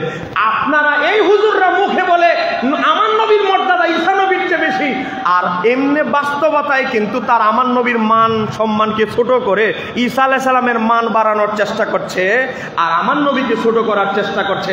যদি আমার নবী সর্বশ্রেষ্ঠ নবী হতো তাহলে বলতো আমার নবী নিরক্ষর নয়, আমার নবীর শিক্ষক স্বয়ং আল্লাহ। কথা কোন ঠিক কিনা? ঈসা আলাইহিস সালাম যদি এই কথা 2.5 দিনের বাচ্চা বলতে পারে, তাহলে আমার নবীর মর্যাদা কি ঈসা আলাইহিস সালামের চেয়ে কম না অনেক বেশি? দেখেন এখন বিষয়টা তাহলে গোলাটে হলো কেন? একটা হলো নবুয়ত প্রকাশ করা আর নবী হওয়া, দুইটা এক জিনিস। কারণ একটা মানুষের একটা দায়িত্ব ভার গ্রহণ করার জন্য তার বয়সের, পাকাপুক্ত বয়সের একটা ব্যাপার আছে। কথা কেন কেন ঠিক কিনা? ঈসা আলাইহিস সালামের ইন্তেকাল, ওনাকে পৃথিবী থেকে উঠায় নেওয়ার 3 বছর আগে নবুয়তের দায়িত্ব দেওয়া হয়েছে। উনি কিন্তু নবুয়তের দায়িত্ব পালন করছে মাত্র 3 বছর, তারপরে আকাশে উঠিয়ে নেওয়া হয়েছে। তো অথচ এর আগে কিন্তু তিনি নবী ছিলেন, কিন্তু নবুয়তের দায়িত্ব ভার তাকে দেওয়া হয় নাই। কারণ দায়িত্ব ভার একটা বয়সের পরিপক্কতা অবস্থানে দেয়। এখন আমার নবীকে 40 বছর বয়সে পরিপক্কতা, আমার আল্লাহর যেটা চয়েস, আমার আল্লাহ তখন বলেছে আপনি কি করেন, আপনার নবুয়ত জাহের করেন। আমার নবী তখন ঘোষণা দিয়েছে। ঘোষণা দেওয়া আর নবী না হওয়া দুইটা এক জিনিস নয়। কথা কেন ঠিক কিনা? এই জিনিসটা আজকে তারা বুঝে না। আপনি যদি বলেন আমি 1 ডজন নবীদের উদাহরণ দিতে পারবো, আপনি আসেন তাফসিরে দুররে মানসুরের মধ্যে যান, সূরা হজের ব্যাখ্যার মধ্যে যান। আব্দুল্লাহ ইবনে আব্বাস রাদিয়াল্লাহু তাআলা বলেন, আমরা আমাদের বাচ্চাদেরকে আলিফ বা তা পড়াই। কথা কান পড়াইতে দেই কিনা দেই না? এই আলিফ বা তা পড়াইতে যে এটা বলে আবজাদ বলা হয়। ঈসা আলাইহিস সালামকে হুজুরের কাছে আবজাদ পড়াইতে দিয়েছে ওনার মা বিবি মারিয়ম। ঈসা আলাইহিস সালামের যিনি ওস্তাদ, তিনি একটা উঁচু জায়গা, মনে করেন বালিশ টালিশ দেওয়া উঁচু একটা জায়গায় বসে ছাত্রকে, ঈসা আলাইহিস সালামকে নিচে বসেছে, কারণ উনি তো ছাত্র। এখন ঈসা আলাইহিস সালামকে পড়তে গেলেন, পড়াইতে নিলেন, দিয়ে আসলেন ওনার মা বিবি মারিয়ম। এখন ঈসা আলাইহিস সালাম বলতেছে আপনি আমাকে কি পড়াবেন? তোমাকে আমি আজকে আবজাদ পড়াবো। তাহলে আবজাদ আবার কি? ঈসা আলাইহিস সালাম প্রশ্ন করতেছে আবজাদ কি? কইটা আমি জানি না। আবজাদ মানে আলিফ বা তা সা জিম হা খা দল। বলতেছে আপনি আবজাদ জানেন না আর আপনি আমার পড়াইতে আসছেন, যেই শাস্ত্র সম্পর্কে আপনি নিজেই জানেন না আপনি আমারে কি পড়াবেন? আপনি আমাকে বলেন আবজাতের আলিফের মানে কি, বায়ের ব্যাখ্যা কি, জিমের ব্যাখ্যা কি, আমাকে আপনি একটু বলেন। একটু জোরে কন্যা সুবহানাল্লাহ। বলতেছে এগুলোর তো ব্যাখ্যা আমি জানি না। ঈসা আলাইহিস সালাম যখন এই কথা বললেন, ওনার হুজুর উস্তাদ বলতে লাগলো, উস্তাদ তো হয় নাই, বলতেছে তো তুমি কি জানো? আমি অবশ্যই জানি। কথা হলো বলো, আপনি আপনার জায়গা সিট ছাড়েন, আপনার জায়গায় আমি বসি, আপনি আমার জায়গায় বসেন, আপনাকে আমি শিখাই দেই আবজাদ কি জিনিস। ঈসা আলাইহিস সালাম তখন উস্তাদের জায়গায় বসলেন, বসার পরে আবজাদ বুঝাইতে লাগলেন, বার ব্যাখ্যা বুঝাইতে লাগলেন, বাতে বাহাউল্লাহ বুঝাইতে লাগলেন, জিমেতে জালাল আল্লাহর মহত্ব বুঝাইতে লাগলেন, মানে প্রত্যেকটা অক্ষরের ব্যাখ্যা বুঝাইতে লাগলেন। আলিফ থেকে ইয়া আলিফ কেন আলিফের নাম হলো, বায়ের কেন বা নাম হলো, সায়ের কেন সা নাম হলো, এই অক্ষরের বিশ্লেষণ সহ উস্তাদকে খাওয়াই দিলেন। উস্তাদ বলে তোমারে আমি পড়াইতে পারবো না, তোমার সিনার ভিতরে ওই শিখেন আল্লাহ ঢেলে দিয়েছে। তাহলে আমি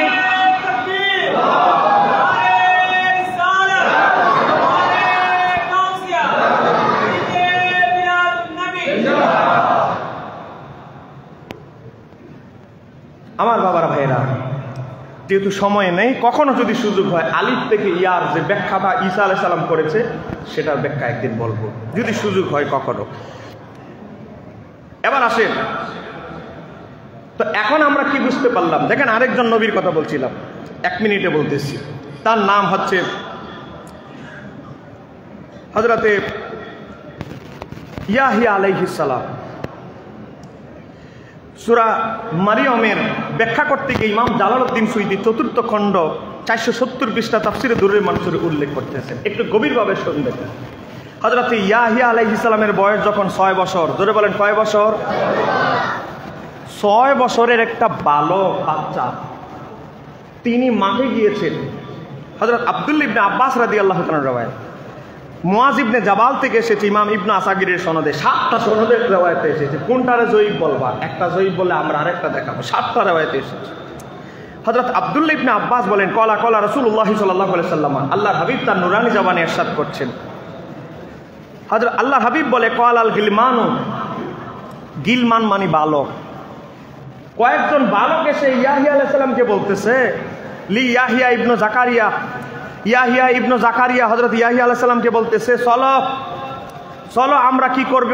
খেলতে যাই, নালআব, চলো আমরা খেলতে যাই। ঈসা আলাইহিস সালাম উত্তরে, হযরত ইয়াহিয়া আলাইহিস সালাম উত্তরে কি বলতেছেন? ফাকালা, তখন তিনি বলতে লাগলেন, ইয়াহিয়া আলাইহিস সালাম বলতে লাগলেন, মা লিল্লাইবি খুলিকনা, আমাকে আল্লাহ খেলার জন্য পাঠায় নাই, আল্লাহ আমাকে অনেক বড় দায়িত্ব দিয়ে পাঠিয়েছে। বয়স কত বছর? জোরে বলেন কয় বছর? এই মৌলবীরা আজকে এগুলো তো খুঁজে না, যদি পড়তো দেখতো। ইয়াহিয়া আলাইহিস সালামের বয়স যখন 6 বছর, ওনার বন্ধুরা বলে চলো বন্ধু একটু খেলে আসি মাঠের ভিতরে। ইয়াহিয়া আলাইহিস সালাম বলে, আমাকে তো আল্লাহ এই কাজে সৃষ্টি করে নাই। ইয়াহিয়া আলাইহিস সালাম তখন কি বললেন জানেন? ইজহাবু, আসো চলো, নুসাল্লি, আমরা নামাজ পড়ি। কারণ ওনার বাবাও নবী, বলতেছে চলো আমরা একটু গিয়ে ইবাদত বন্দেগী করি, নামাজ পড়ি। বয়স যখন 6, আল্লাহ তো আমার বড় বহু দায়িত্ব দিয়ে পাঠাইছে, বন্ধু দাওয়াত যেহেতু আমার দিছে, আমিও একটা দাওয়াত দিই, চলো আমরা একটু নুসাল্লি, নামাজ পড়ি। একটু জোরে কন্যা সুবহানাল্লাহ। কিন্তু ইয়াহিয়া আলাইহিস সালাম কিন্তু তখনও নবুয়ত প্রকাশ করে নাই, তিনি বালক, বালকের মতে আছে। কিন্তু তিনি যে নবী, সেই অনুধাবন, সেই জ্ঞান শক্তি তার আছে। একটু জোরে কন্যা সুবহানাল্লাহ। আর আমার নবীর নবী, এটা তো রুহে রুহে আজল, এই সমস্ত নবীদের সামনে মিটিং হয়েছে। এই কথা কেন ঠিক কিনা? সমস্ত আম্বিয়ায়ে কেরাম আমার নবীর শুভ আগমনের দাওয়াত দিয়ে গিয়েছেন। কথা কেন ঠিক কিনা? আমি হেরা গুহায় যাচ্ছি, আমার আলোচনাটা আমি গুছে হেরা গুহায় যাচ্ছি। এর আগে একটা ঘটনা আমার মনে পড়ে গেল, আপনারা যদি আমাকে অনুমতি দেন, আমি একটা ঘটনা মনে পড়ে গেছে, এজন্য বলতে চাই। আমি কি একটু বলবো?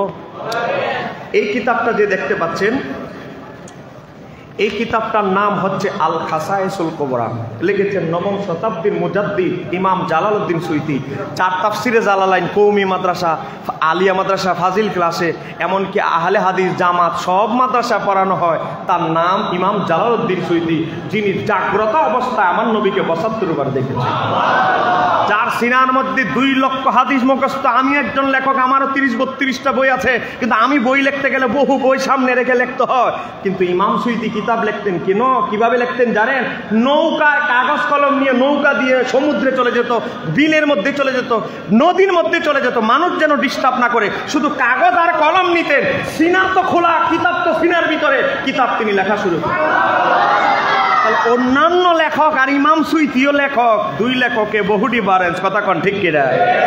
এখন আর যত আলেম বলেন অমুক আলেম সমুক আলেম, বহু আলেম কিতাবপত্র ছাড়া কিতাব লিখতে পারে না, আর ওনার সিনাটাই ছিল পুরা কিতাবের ভান্ডার। ইমাম জালালউদ্দিন সুয়ুতী রহমতুল্লাহ তার এই কিতাবে উল্লেখ করেছেন, আপনারা তো সারা জীবন মানুষ সাহাবীর হাদিস শুনলেন, আমি আপনাদেরকে আজকে একটা জিন সাহাবীর হাদিস শোনাইতে চাই। আমি কি বলবো? জোরে বলেন, বলবো?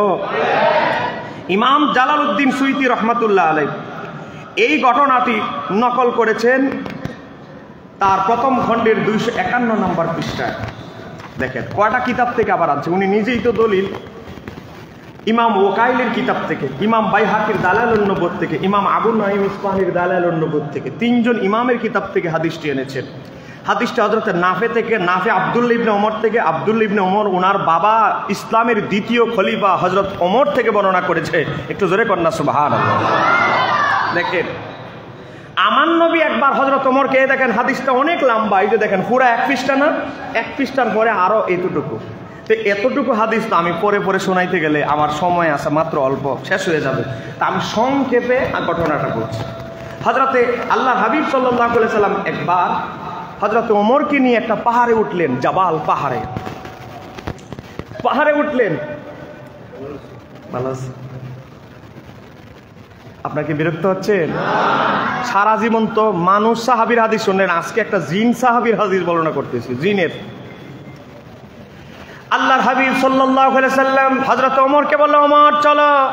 হযরত ওমর চললেন, আল্লাহর হাবিব একটা উঁচু পাহাড়ে উঠতে লাগলেন। হযরত ওমর চিন্তা করলো, নবী যদি কালেমার দাওয়াত দেয়, ইসলামের দাওয়াত দেয়, মানুষের বাড়িতে যাবে বা কোথাও যাবে, তো নবী পাহাড়ে যাইতেছে, পাহাড়ে আবার কারে দাওয়াত দিবে? কিন্তু হযরত ওমর তো জানে না যে আরেকটা জগৎ আছে, এটা হলো জিন জগৎ। আমার নবী শুধু মানুষের নবী নয়, জিনদেরও নবী। আমার নবী পাহাড়ে উঠতে লাগলেন, ওমর উঠো। আল্লাহর হাবিব সাল্লাল্লাহু আলাইহি সাল্লাম উঠতে লাগলেন, উঁচু পাহাড়ে উঠলেন। উঠার পরে হযরতে ওমর রাদিয়াল্লাহু তাআলা বলতেছে, আল্লাহর হাবিব বসলেন, আমি একটু দাঁড়ায় রইলাম, বুকি ঝুঁকি মারতেছি, কোনো কাফের কোনো শত্রু আবার আমাদেরকে দেখে কিনা, কারণ চতুর্দিকে শত্রু, মুনাফিক আছে, কাফের আছে, মুশরিক আছে। তো হযরত ওমর রাদিয়াল্লাহু তাআলা বলে, আমি হঠাৎ করে দেখতে পেলাম বড় লম্বা, 120-30 হাত লম্বা, এত বড় বিশাল এক আকৃতির বৃদ্ধ মানুষ একটা বিশাল বড় লাঠির উপরে ভর করে লাঠি দিয়ে দিয়ে দিয়ে হঠাৎ করে পাহাড়ের উপরে উঠে গেল আর হাঁটতেছে, আমাদের দিকে আসতেছে। একটু জোরে কন্যা সুবহানাল্লাহ। হযরত ওমর রাদিয়াল্লাহু তাআলা ভয় পেয়ে গেলেন, এত বড় বিশাল বড় আকৃতি, আরে বাবা এটা মানুষ হইতে পারে না, কারণ মানুষ এত বড় লম্বা হতে পারে না। আল্লাহর হাবিব বললেন, তুমি ভয় পেও না, আমি তার জন্যই অপেক্ষায় আছি। সে কিন্তু মানুষ নয়, জিন। ওই ব্যক্তি আসলেন, বৃদ্ধ ব্যক্তি, কাঁপে ভাবে, মানে অনেক বয়স হয়ে গেছে ভাবে কাঁপতেছে, লাঠির উপরে ভর দিয়ে আমার নবীর কাছে আসতে লাগলেন। আমার নবীর কাছে আসার পরে দেখেন ইমাম বাইহাকি দালাইলুন নবুওয়াতে বর্ণনা করছে, সেখান থেকে ইমাম সুয়ুতী নকল করেছে। ইমাম বাইহাকি হলো এখন থেকে বেশি আগের নয়, এখন থেকে 1050 বছর আগের ইমাম। তখন বাংলাদেশে ইসলাম আসে নাই, 1050 বছর আগে ওনার ইন্তেকাল, ইমাম বাইহাকি। আর ইমাম সুয়ুতীর ইন্তেকাল এখন থেকে 550 বছর আগে। দেখেন আল্লাহর হাবিব সাল্লাল্লাহু আলাইহি সাল্লামকে সালাম দিলেন, হুজুর পাশে বসা। ফরাদ্দা আলাইহিস সালাম, আমার নবী তার সালামের জবাব দিলেন। আমার নবী বলতে লাগলেন, হুজুর পাশে বসা, মান আনতা, তুমি কে? হুজুর আপনি যদি সহযোগিতা করেন, মান আনতা, তুমি কে? আমার নবী জানে কি জানে না? না জানি নাকি জমিন থেকে পাহাড়ের রূপে যাওয়ার কোনো দরকার আছে? আমার বাবারা ভাইয়েরা, কারণ এই জিনের সাথে বিশাল বড় ঘটনা জড়িত, এজন্য আমার নবী বলতেছে, মানান্তা, তুমি কে? ওই ব্যক্তি বলতে লাগলো, ওই যে মানুষের বেশ ধরে এসেছে যে জিনটা, সে বলতে লাগলো, আনা হামা। আমার নাম হামা। জোরে বলে, লোকটার নাম কি? সে একজন নবীর জিন সাহাবী এবং নবীর উপরে ঈমান এনেছে। হযরত ওমর বলে, আল্লাহর হাবিব যখন বললেন মানান্তা, তোমার পরিচয় দাও, ওই জিনটা বলতে লাগলো কলা আনা হামা, আমার নাম হলো হামা, আমার বাবার নাম হলো হাইম, আমার দাদার নাম হলো লাকিস, আর আমার দাদার বাবার নাম হলো মিস্টার ইবলিস। তাহলে ইবলিসের নাতির ঘরে ছেলে, কিন্তু আমার নবীকে সালাম করতেছে, তাজিম করতেছে। ইবলিসের ছেলের একটা নাম ছিল লাকিস, ইবলিসের এক ছেলের নাম লাকিস, লাকিসের ছেলের নাম হচ্ছে হাইম, আর হাইমের ছেলে হচ্ছে এই হামা। এই হামা যখন বলতে লাগলো আমি ইবলিসের একজন বংশধর, আল্লাহর হাবিব বললেন তুমি তো ইবলিসের যে আমার চরম শত্রু তার বংশধর, তো তুমি আমাকে সালাম দিচ্ছ, তুমি আমাকে তাজিম জানাচ্ছ। শয়তানের কাজ হলো আমার বিরোধিতা করা, তো তুমি শয়তানের বংশধর হয়ে আমাকে তাজিম করতেছো। রহস্যটা কি একটু বলা যাবে? একটু জোরে বলেন না সুবহানাল্লাহ। তুমি আমারে সালাম করতেছো, তাজিম করতেছো, অথচ তুমি ইবলিসের নাতির ঘরে ছেলে। তোমার কাজ হলো আমার বিরোধিতা করা, আর তুমি আমারে তাজিম করতেছো। ঘটনা কি আগে বলো, তোমার বয়স কত?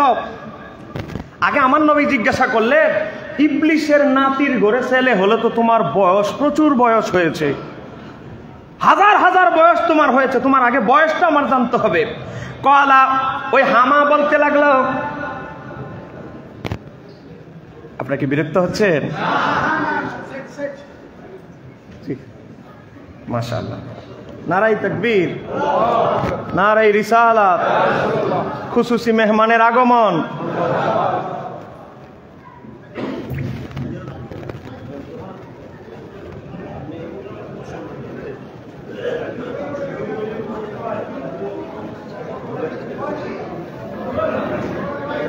কেমন আছে? সাথে একটু সময় দিয়েছে।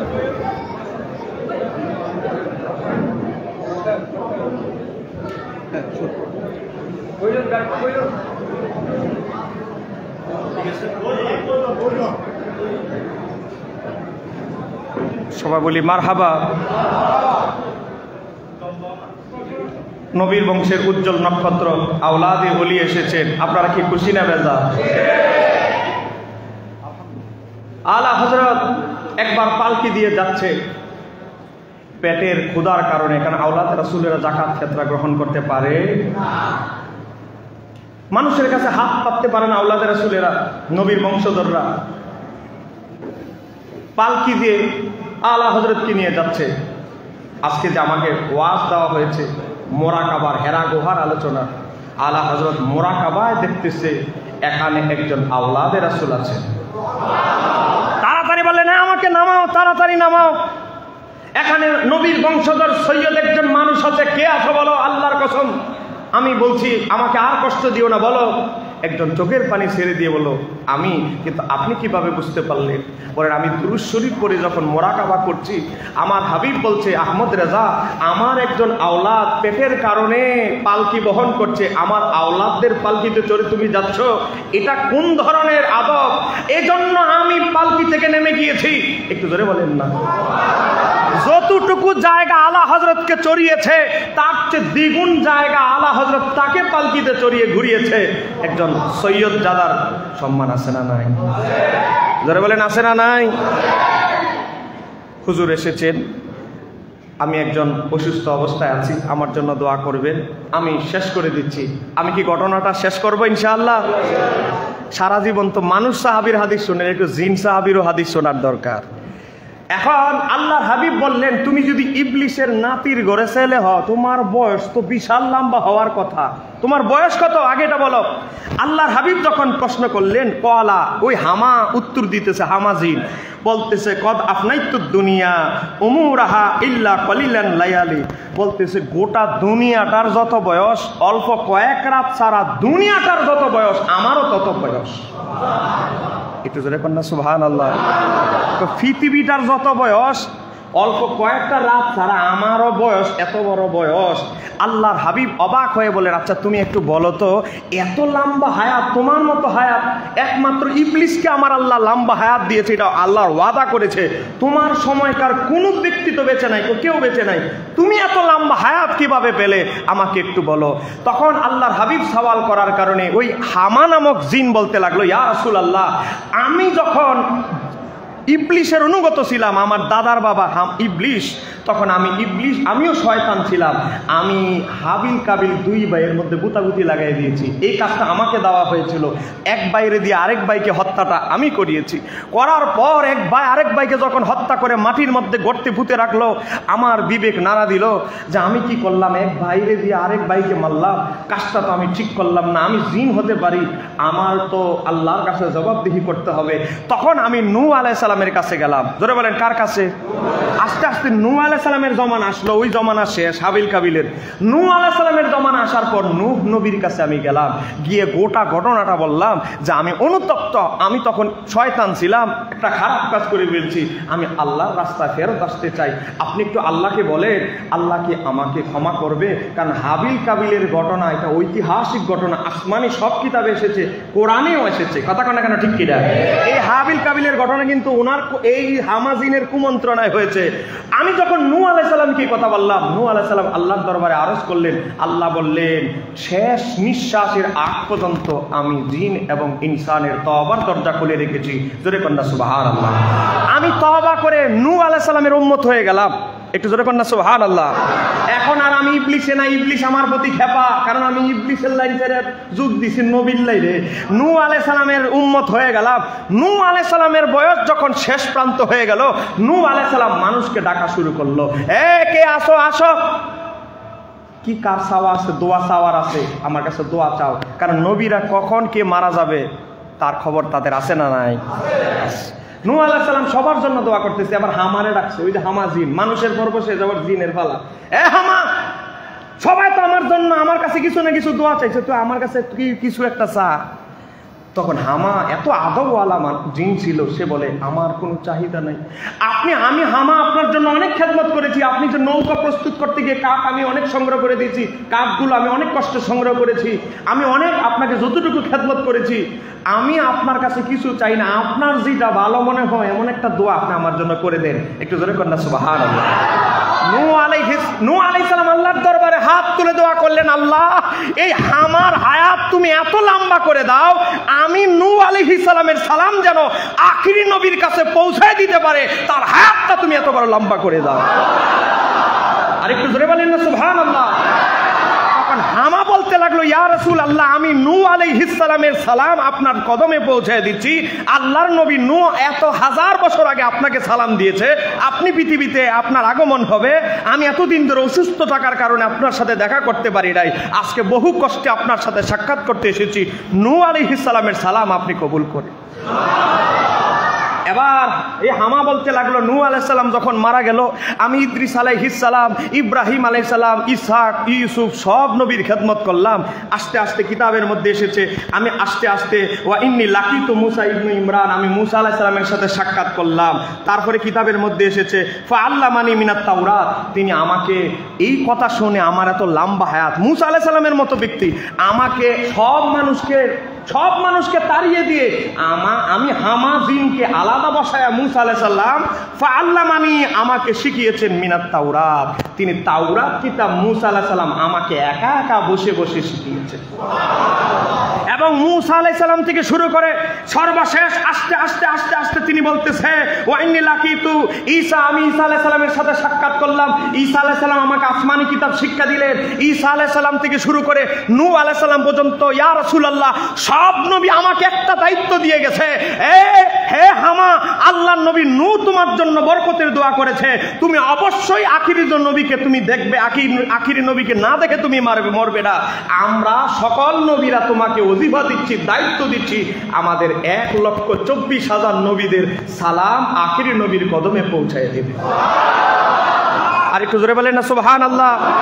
এটা গল্প নয়, বাংলা ওয়াজের কিতাব নয়। আমি বলেছি নবম শতাব্দীর মুজাদ্দিদ ইমাম জালালউদ্দিন সুয়ুতির আল খাসায়েসুল কুবরা প্রথম খণ্ড 251 থেকে ইমাম সুয়ুতি আবার নকল করেছে 1050 বছর আগের ইমাম বাইহাকির কিতাব থেকে। তাহলে আমার নবীর মিলাদের আলোচনা কি নতুন না পুরাতন? আমার নবীর আগমনের আলোচনা কি এটা কি নতুন না পুরাতন? আমি তো এতদিন তো সাহাবীদের হাদিস বর্ণনা করেন সব আলেম ওলামা, আমি একটু ভিন্নভাবে একটা জিন সাহাবীর হাদিস বললাম। কষ্ট পাইছেন আপনারা? জোরে বলেন, কষ্ট পেয়েছেন? হুজুর চলে এসেছেন, আমার সময়ও কম, তারপর আমি আপনাদের কাছে একটু সামান্য সময় চেয়েছিলাম, কিন্তু সময়টা বড়ই জটিল, সময় তো দ্রুত চলে যায়। দেখেন, আল্লাহ হাবিব সাল্লাল্লাহু আলাইহি সাল্লামকে নবুয়ত প্রকাশ করার আগে, মনে রাখবেন বাতিলদের সাথে আমাদের এই ডিফারেন্সটা, তারা বলে 40 বছর বয়সে নবুয়ত দেওয়া হয়েছে, আর আমরা বলি নবুয়ত প্রকাশিত করেছেন। এই দুইটার মধ্যে পার্থক্য আছে না নাই? একটু আগে আমি সংক্ষেপে এই বিষয়টা বোঝানোর চেষ্টা করেছি। তো এবার দেখেন, এই জায়গায় বাতিলদের আরেকটা দাবি, সেটা হচ্ছে আল্লাহর হাবিব নিরক্ষর ছিলেন, আলিফ বা তা আসা, এই আক্ষরিক যে জ্ঞান এটা তিনি জানতেন না। একটু জোরে করেন না, জোরে বলেন না নাউযুবিল্লাহ। এবার আসেন, আল্লাহর হাবিব সাল্লাল্লাহু আলাইহি সাল্লামের উপরে সূরা আলাকের প্রথম 5 আয়াত নাজিলের পর আল্লাহর হাবিব যখন জানলেন যে তার বয়স 40-এর কোটায় চলে যাচ্ছে, কারণ আমার নবীর জ্ঞানের ভিতরে আছে 40তম বছরেই তাকে নবুয়তের প্রকাশ করার হুকুম দেওয়া হবে। এজন্য আল্লাহর হাবিব ঘন ঘন, এর আগে কিন্তু হেরা গুহায় যায় নাই, যখন 40তম বছরের পদার্পণ করলেন হেরা গুহায় ঘন ঘন যেতে লাগলেন। মা খাদিজাতুল কুবরা রাদিয়াল্লাহু তাআলা আনহা মাঝে মাঝে খাবার দিতেন, মাঝে মাঝে একসাথে 2-3 দিনের খাবার তিনি নিয়ে যেতেন, এভাবে যাতায়াত করতেন। মাঝে মাঝে যদি উনি যাইতে, আমার নবী যাইতে দেরি করতেন, মা খাদিজাতুল কুবরা, আজকে যারা হজ করতে যান, উমরা করতে যান, জানেন হেরা গুহায় যাওয়া কত কষ্ট, মা খাদিজাতুল কুবরা আমার নবীর জন্য খাবার নিয়ে যেতেন। জোরে কন্যা সুবহানাল্লাহ। চাইলে তিনি খাদেম দিয়ে দিতে পারতেন, চাইলে তিনি তার গোলাম দিয়ে দিতে পারতেন, গোলামও ছিল, সব কিছুই ছিল, কিন্তু স্বামীর খেদমত, আমার নবীর খেদমত নিজে করার যে তৃপ্তি, এটা তিনি কাউকে দিতে চায় নাই। একটু জোরে বলা যাবে কি সুবহানাল্লাহ? আমার নবী আল্লাহর হাবিব সাল্লাল্লাহু আলাইহি সাল্লামের কাছে জিব্রাইল আসার আগে আমার নবী মোরাকাবায় ধ্যানে সময় কাটাতেন। আজকে আউলিয়ায়ে কেরামরা এই ধারাবাহিকতা ধরে রেখেছে, আউলিয়ায়ে কেরামও চিল্লায় 40 দিন একাধারে ধ্যানমগ্ন থাকে, অন্তত সারা দিনের অন্তত মাগরিবের পরে বিভিন্ন সিলসিলা একটু মোরাকাবা দেওয়া হয়। মোরাকাবার গুরুত্ব আছে না নাই? এই যে আউলিয়ায়ে কেরাম তাফাক্কুরের ব্যাপারে গুরুত্ব দেয়, এই তাফাক্কুরের গুরুত্ব অবশ্যই রয়েছে। আমার বাবারা ভাইরা, আপনারা যদি দেখেন আমার নবীর সাহাবায়ে কেরাম আমার নবীর আদর্শ গ্রহণ করেছে, কথা কোনা কেন ঠিক কিনা? একটা জিনিস মনে রাখতে হবে, আল্লাহর হাবিব বলেছে বনি ইসরাইল 72 দলে বিভক্ত হয়েছে, আমার উম্মত 73 দলে বিভক্ত হবে। কুল্লুহুম ফিন্নার, সব দল যাবে জাহান্নামে যাবে, ইল্লা মিল্লাতান ওয়াহিদাতান, তবে একটা দল ছাড়া। সাহাবায়ে কেরাম প্রশ্ন করলে এত বেজাল দলের মাঝে সঠিক দলটা খুঁজবো কিভাবে? আমার নবী কিন্তু বলেছিলেন মা আনা আলাইহি ওয়া সাহাবী, যেই দলের মডেল হবে আমি নবী আর সাহাবায়ে কেরাম, সেই দলটাই যাবে জান্নাতে। একটু জোরে কন্যা। এখন আপনি যত বড় হুজুর সাজেন, পণ্ডিত সাজেন, আমার আমল আমার চিন্তাধারা যদি সাহাবীদের বিপরীতে যায়, তাহলে গ্রহণযোগ্য হবে? জোরে বলেন, গ্রহণযোগ্য হবে? আজকে আবু বকর সিদ্দিককে আপনি নামে মানেন, অথচ উনার আদর্শ মানেন না। আবু বকর সিদ্দিককে জিজ্ঞাসা করা হয়েছে আপনি কিভাবে মুসলমান হয়েছেন? আবু বকর সিদ্দিকের ঘটনা ইমাম সুয়ুতি খাসায়েসুল কুবরা উল্লেখ করেছে, আমি সিরিয়ায় স্বপ্নে দেখেছি, স্বপ্নে দেখার পরে এক পাদ্রীর কাছে বলেছি, পাদ্রী বলেছে তোমার নাম কি? আবু বকর। তোমার বংশ কোথায়, বাড়ি কোথায়, সব কোথায়? তোমার গোত্রে কি মোহাম্মদ নামে লোক আছে? সব আছে। তুমি হবে তার প্রথম অনুসারী, প্রথম খলিফা, তার রওজার পাশে তোমার কবর হবে, এটাই তোমার স্বপ্নের ব্যাখ্যা। আবু বকর সিদ্দিক কাউকে না বলে ব্যবসার মাল সাবান অল্প মূল্যে লাভ কমে লসে বিক্রি করে দেউড়ে চলে এসেছে। আবু বকর বলে আমারে আল্লাহ যেই কাজে মনোনীত করেছে সেটা না করে আমি সিরিয়ায় ব্যবসা করলে হবে না, আমার আসল দায়িত্ব আমার যেতে হবে। আল্লাহ হাবিবের কাছে যখন এসেছে, ইমাম সুয়ুতি আল খাসায়েসুল কুবরার মধ্যে উল্লেখ করেছেন, এখানে উল্লেখ করেছেন ইমাম সুয়ুতি, আল্লাহ হাবিবের কাছে যখন এসেছে, আল্লাহ হাবিবকে বলতেছে আপনি যে নবী তার প্রমাণ কি? আল্লাহর হাবিব বলে সিরিয়ায় যে তুমি স্বপ্নে দেখেছো, পাদ্রী যে তোমাকে স্বপ্নের ব্যাখ্যা করেছে, এটাই আমার নবুয়তের জ্বলন্ত দলিল। তাহলে আবু বকর সিদ্দিক সর্বপ্রথম যাকে মুসলমান বলে তার আবু বকর সিদ্দিকের এত ফজিলত বলে, সে আবু বকর সিদ্দিকের ইসলাম গ্রহণ হয়েছে নবীর ইলমে গায়েবের মাধ্যমে। আবু বকর সিদ্দিক যদি নবীর ইলমে গায়েব বিশ্বাস করে, তাহলে আজকে যারা আবু বকর সিদ্দিকের নাম উচ্চারণ করে কিন্তু আবু বকর সিদ্দিকের আদর্শ আকীদা বিশ্বাস করে না, এটা কি মানা হলো না 2 নাম্বারই হলো? তাহলে আমার নবী কি বলতেছে, মা আনা আলাইহি ওয়া সাহাবী, যেই দলটার মডেল হবে আমি নবী আমার সাহাবীরা, সেই দলটা জান্নাতে যাবে। আপনি সাহাবীদেরকে মুখে মানেন, অন্তরে সাহাবীদের আকীদা দর্শন বিশ্বাস করেন না, তাহলে এটাকে কি মানা হলো? যারা বলেন মানা হলো। একজন মুসলমান সে চিঠি পাঠাইতেছে কাফেরদের কাছে মক্কা। সূরা মুমতাহিনার এই বিষয়ে একটা আয়াত নাজিল হয়েছে। বেচারা চিঠি পাঠাইতেছে, তার কিছু আত্মীয় স্বজন মক্কায় কাফেররা আটকায় রাখছে। তার উদ্দেশ্য হলো মুসলমানদের মানে আমার নবীর কিছু কথা যদি লিখে তার কাছে, তাদের কাছে, কাফেরদের কাছে, আবু সুফিয়ান সহ তাদের কাছে পাঠানো যায়, তাহলে তার আত্মীয় স্বজনদের সাথে একটু নরম নরম ব্যবহার করবে। এখন আমার নবী গায়েব জানে কি জানে না? কোন বর্ণনা এসেছে হযরত ওমর আর আলীকে পাঠানো হয়েছে, তবে আলীর ব্যাপারে সব বর্ণনাকারী একমত। হযরত আলী আর হযরত ওমর, কোন বর্ণনা এসেছে হযরত আলী তার সাথে আরেকজন সঙ্গী দিলেন। আল্লাহর হাবিব রোড ম্যাপ, এই যে আমরা গুগল ম্যাপ, আজকে আমি মাহফিলে এসেছি গুগল ম্যাপ দেখে, গুগল ম্যাপ সহ আমার নবী সব অঙ্কন করে দিলেন। আলী তুমি অমুক মোড়ে অমুক জায়গায় থাকবা, একটা অমুক কালারের আকৃতির একটা মহিলা, চুলগুলো তার অনেক লম্বা, অমুক কালারের একটা মেয়ে দেখবা, সে অমুক মোড়ে যখন যাবে তাকে ধরবে, তার কাছে একটা চিঠি আছে। একটু জোরে কর না। হযরত আলী রাদিয়াল্লাহু তাআলা তার সাথে একজন সঙ্গী, বুখারীর ঘটনা কিন্তু এটা জয়ীফ হাদিস না, বুখারীর হাদিস। একজন মহিলা আনলেন, হযরত আলী আনার পরে বললেন, পুরা শরীর সার্চ করো, সব কিছু সার্চ করো। সব সার্চ করছে, বাকি আছে কি জানেন? চুলের খোপাটা আর ওই মহিলা সার্চ করে নাই। তো এখন খুঁজে আর পাওয়া গেল না। হযরত আলী বলে, আমার নবীর ইলমে গায়েব কখনো মিথ্যা হতে পারে? চিঠি এই মহিলার কাছেই আছে। দরকার হলে কাফেরদের বিরুদ্ধে, যেহেতু এটা আমাদের ষড়যন্ত্র, যেহেতু কাফেরদের কাছে চিঠিটা যাচ্ছে, আমাদের মুসলমানদের পরিকল্পনা জেনে ফেললে আমাদের অনেক ক্ষতি হবে। এই মহিলাকে আরেকটা মহিলা দিয়ে উলঙ্গ করা হবে। তারপরেও আমি এটা বিশ্বাস করি, আমি আলী বিশ্বাস করি, আমার নবীর ইলমে গায়েবের সংবাদ কখনো মিথ্যা হতে পারে না। মহিলা, আমার নবী বলেছে তোমার কাছে চিঠি আছে, তুমি যদি চিঠি নিজে না দাও, নিজের স্বইচ্ছায় না দাও, তোমাকে উলঙ্গ করে একজন মহিলার মাধ্যমে চিঠি খোঁজা হবে। তখন মহিলা খোপা থেকে বের করে দিলেন, বলে আল্লাহর হাবিব কখনো মিথ্যা কথা বলে না, উনি যেহেতু বলেছে আমি এখানে লুকানোর আর কিছু নাই, চিঠিটা দিয়ে দিলেন। একটু ধরে করেন। তাহলে আপনি মুখে মুখে বলেন সাহাবীদের দল, আমরা সাহাবীদের দল, আর সাহাবী আলী বিশ্বাস করেন নবীর ইলমে গায়েব, আর আপনি আলী বলেন আর ওনার আকীদা বিশ্বাস করেন না, তাহলে কি আমাদের চলাফেরা সাহাবীদের আদর্শের মধ্যে হলো? ঈমান কি সাহাবীদের মতো হলো? তাহলে সাহাবীদের মতো ঈমান হতে হবে। সাহাবী যদি শবে বরাত করে, সব বরাত করবো। সাহাবী যদি নবীকে নাম শুনে চুমু খায়, আমরা খাবো। কথা কোন ঠিক কিনা? আজকে সাহাবায়ে কেরামদের মাজার প্রতিষ্ঠিত হয়েছে, বুখারীতে দলিল আছে, আরো বহু দলিল আছে, আমি আর সেদিকে যাচ্ছি না। তো যেই কথা বলতেছিলাম, সাহাবায়ে কেরামদের আমল কি ছিল দেখেন।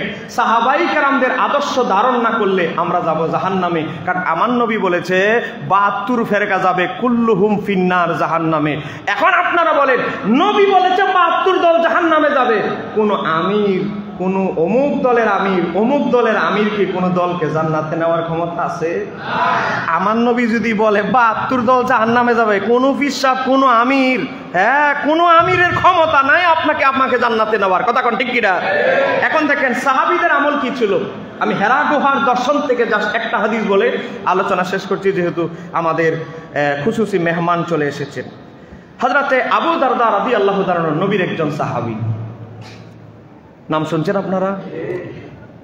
এই যে বেলালের ওয়াজ আমরা শুনি, হযরত বেলালকে স্বপ্নে আমার নবী বললেন, তুমি এত নিষ্ঠুর হয়ে গেছো, তুমি আমার রওজা আমাকে ভুলে গেছো। তখন বেলাল ঘুম থেকে জাগ্রত হয়ে রওনা দিয়েছেন, নবীর রওজা এসে কেঁদেছেন। এই ঘটনাটা যিনি বর্ণনা করেছেন ওই সাহাবী আবু দারদা। আবু দারদা এমন মকবুল সাহাবী ছিলেন, আমার নবী তার ইন্তিকালের ব্যাপারে বলেছিলেন, আবু দারদা তুমি এমন সম্মানিত মানুষ, তুমি যখন মারা যাবে আমার অসংখ্য সম্মানিত সাহাবীরা তোমার জানাজা আদায় করবে। এখন আবু দারদার যখন ইন্তেকালের সময়, তখন হঠাৎ করে তিনি মরুভূমিতে চলে গেছেন যে কোনো একটা কাজে। এখন ওনার স্ত্রী আসছে, ওনার স্ত্রী কাফনের কাপড় পরায় ফেলছে, কাফনের কাপড় অলরেডি পরায় ফেলছেন, অসুস্থ। তখন উনার স্ত্রী বলতেছে, এমন একটা জায়গায় মরুভূমিতে আপনার ইন্তেকাল হবে, ইমাম ইবনে হাজার আসকালানি আল ইসাবা ফি তামিজি সাহাবা উল্লেখ করেছে, এখানে তো আপনার মাটি দেওয়ার উল্লেখ পাবো না। তখন আবু দারদা চোখের পানি ছেড়ে বলে, আমার নবী আমাকে ভবিষ্যৎবাণী করেছে, আবু দারদা তোমাকে আমার সাহাবীদের একদল সম্মানিত ব্যক্তি তোমাকে দাফন করবে। আমার স্ত্রী, আমার নবীর আমার নবীর সুসংবাদ কখনো মিথ্যা হতে পারে না। তুমি যাও, এই যে বিশ্ব রোড রাস্তার মাঝখানে যাও, রাস্তার কাছে যাও, একদল লোক আসবে, অপেক্ষা করো, কারণ আমার মৃত্যু খুব সন্নিকটে, আর তারাও মনে হয় আমাকে যারা দাফন কাফন করবে তারাও সন্নিকটে, তুমি তাদের কাছে যাও, রাস্তায় যাও, লোক আসবে। একটু জোরে কন্যা। হযরতে আবু দারদার স্ত্রী উম্মু দারদা তিনি বলে, আমি রাস্তায় গেলাম, গিয়ে দেখি হযরতে হুযায়ফা থেকে শুরু করে একদল সাহাবীরা একটা ব্যবসায়িক কাফেলা থেকে আসতেছে, একদল সাহাবীরা সেখানে। তখন আমাকে দেখে অনেকে চিনি ফেললো, বলে আপনি এখানে কেন? আপনাদের দিন ভাই আবু দারদা মৃত্যু সন্নিকটে। সাহাবীরা আসলো, তখন সাহাবীদের সাথে সাক্ষাৎ হলো, আমার নবীর ভবিষ্যৎমূলক হাদিসটা বর্ণনা করলো, সাহাবীরা অজরে কাঁদতে লাগলো। সাহাবীরা সসম্মানে তাজিমের সাথে আবু দারদার দাফন জানাজা শেষ করলো।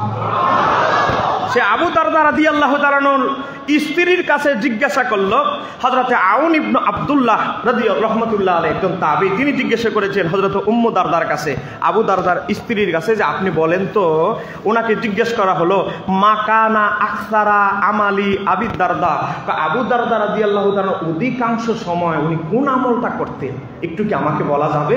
একটু জোরে কন্যা সুবহানাল্লাহ। কারণ একজন স্বামীর খবর অরিজিনালি স্ত্রীর কাছে থাকে, কথা কেন কেন ঠিক কিনা? আল্লাহ হাবিব কি বলেছে? সর্বোত্তম স্বামী হলো সে তার স্ত্রীর কাছে, পরিবারের কাছে, আহলের কাছে ভালো। আবু দারদা রাদিয়াল্লাহু তাআলা সব সময় কোন আমলটা আকসার বেশি করত, আপনি কি আমাকে একটু বলতে পারবেন? হযরতে আবু দারদা রাদিয়াল্লাহু তাআলা স্ত্রী বলতে লাগলো, কলাত তিনি বলতে লাগলো, তাফাক্কুরু, আমার স্বামী সব সময় ধ্যানমগ্ন, আমার আল্লাহর ধ্যানমগ্ন করতেন, আমার আল্লাহর ধ্যানমগ্ন করতেন, আমার আল্লাহর সৃষ্টি মাখলুক নিয়ে ধ্যানমগ্ন করতেন। তার গোটা দিনে কোনো ভুল ভ্রান্তি হলো কিনা তিনি সেটা মোরাকাবায় স্মরণ করতেন। একটু জোরে বলা যাবে কি? হেরা গুহায় আল্লাহর হাবিব সাল্লাল্লাহু আলাইহি সাল্লামকে নবুয়তের জিম্মাদারির প্রকাশ করার জন্য হুকুম দিয়েছে, আর আউলিয়ায়ে কেরাম এই হেরা গুহার আদর্শ গ্রহণ করে বেলায়েতের সিস্টেম, বেলায়েত লাভ করেছেন। একটু জোরে বলা যাবে কি? সুবহানাল্লাহ। সাহাবায়ে কেরাম এই হেরা গুহার আদর্শ কিভাবে ধারাবাহিক গ্রহণ করেছেন দেখেন। হযরতে আবু দারদা রাদিয়াল্লাহু তাআলা এই বর্ণনাটি ইমাম আবু নাঈম ইসবাহানি তার আল ওজমা কিতাবে 46 নম্বর হাদিস হিসাবে, ইমাম জালালউদ্দিন সুয়ুতী তার তাফসিরে দুরুল মানসুরে, ইমাম আবু নাঈম ইসবাহানি তার আল হিলিয়াতুল আউলিয়া প্রথম খণ্ড 208 পৃষ্ঠায়, বিশ্ববিখ্যাত হাদিসের কিতাব আমার হুজুর পাশে বসা ইমাম বাইহাকির শুআবুল ইমান হাদিস নাম্বার 117, একেবারে প্রথম খণ্ড 262 পৃষ্ঠা 117 নম্বর হাদিস হিসাবে তুলে ধরেছে। আবু দারদা রাদিয়াল্লাহু তাআলা না ফরজ ইবাদতের পর বেশি বেশি মুরাকাবা করতেন, বেশি বেশি ধ্যানমগ্ন হতেন। এজন্য আউলিয়ায়ে কেরামদের সোহবত নিয়ে ধ্যানমগ্ন শিখতে হবে, আউলিয়ায়ে কেরামদের হক্কানি ওলিদের সোহবতে যেতে হবে। ইমাম আবু হানিফা রাহমাতুল্লাহ আলাইহি বলে, আমি যদি আমার পীর হযরত ইমাম জাফর সাদেকের সোহবতে 2 বছর না থাকতাম, আমি নোমান যত বড় মুফতি হই, ফকিহ হই, আমি নোমান বিন সাবিত ধ্বংস হয়ে যেতাম। একটু জোরে বলেন না। ইমাম শাফি রহমতুল্লাহ আলাইহি বলে, আমি যদি আমার পীর মুসা কাযেমের সোহবত সংস্পর্শ লাভ না করতাম, আর আমি ইমাম শাফি হতে পারতাম না। একটু জোরে কর না। তাহলে বড় বড় ইমামদের যদি কোনো শায়েখ লাগে, আমাদের দরকার আছে না নাই? হক্কানি মাশায়েখদের সোহবতে যাবেন, তাদের সংস্পর্শে যাবেন। কোনো পীরের সংস্পর্শে যাওয়ার উদ্দেশ্য গরু মহিষ দেওয়া নয়, তাদের থেকে নিজের কলব কুরিপুগুলো, দুনিয়ার লোভ, লালসা, হিংসা, বিদ্বেষ, এই যে 10টা কুরিপুগুলো, এই কুরিপুগুলো ধ্বংস করা, শয়তানকে পরাজিত করে আল্লাহকে রাজি করাই একজন কামিল পীরের কাছে যাবার লক্ষ্য উদ্দেশ্য। কথা কেন ঠিক কিনা? আপনি আপনি যদি দুনিয়ার লোভ কলবে বাসা বেঁধে রাখে, ইমাম সিররি শক্তি রহমতুল্লাহ আলাইহি বলেছে দুনিয়ার লোভ আপনার কলবে বাসা বেঁধেছে, আপনি মুরিদের প্রথম কাতারে যোগদান করতে পারে নাই। আজকে আপনি দুনিয়ায় মাতোয়ার আসক্ত হয়ে গিয়েছেন, আবার আপনি আল্লাহর ওলি হতে চান। আমার বাবারা ভাইরা, বড় বড় ওলিরা দুনিয়া ত্যাগ করে দিয়েছে, এজন্য কিতাব জুহুদ, বড় বড় ইমামরা কিতাব জুহুদ লিখেছে। জুহুদ কেন? জুহুদ কি? দুনিয়া বিমুখতাকে বলা হয় জুহুদ। বড় বড় ইমামরা কিতাব জুহুদ এই সাবজেক্টের উপর বই লিখেছে। কেন? কারণ বেলায়েতের অন্যতম সোপান হচ্ছে কামনা বাসনা ত্যাগ করতে হবে। কথা কন ঠিক কিনা? সর্বশেষ কথা বলছি, তাসাউফের প্রথম সিরিয়ালের কিতাব হুজুর পাশে বসা আর রেসালাতুল কোশায়রিয়া, ইমাম কোশায়রির লেখা, সেই কিতাবে উল্লেখ করা হয়েছে। বাইজিদ বুস্তাবির নাম শুনছেন আপনারা? বাইজিদ বুস্তাবিকে জিজ্ঞাসা করা হলো, আপনি এত বড় আরেফ, অলিদের একটা পদ হচ্ছে আরেফ, আপনি এত বড় আরেফ বিল্লাহ কিভাবে হলেন? এইটা তুমি যেমন আমারে প্রশ্ন করছো, আমিও আল্লাহকে যখন সর্বপ্রথম স্বপ্নে আমি আল্লাহকে দেখেছি, আল্লাহকেও এই প্রশ্নটা আমি করেছিলাম।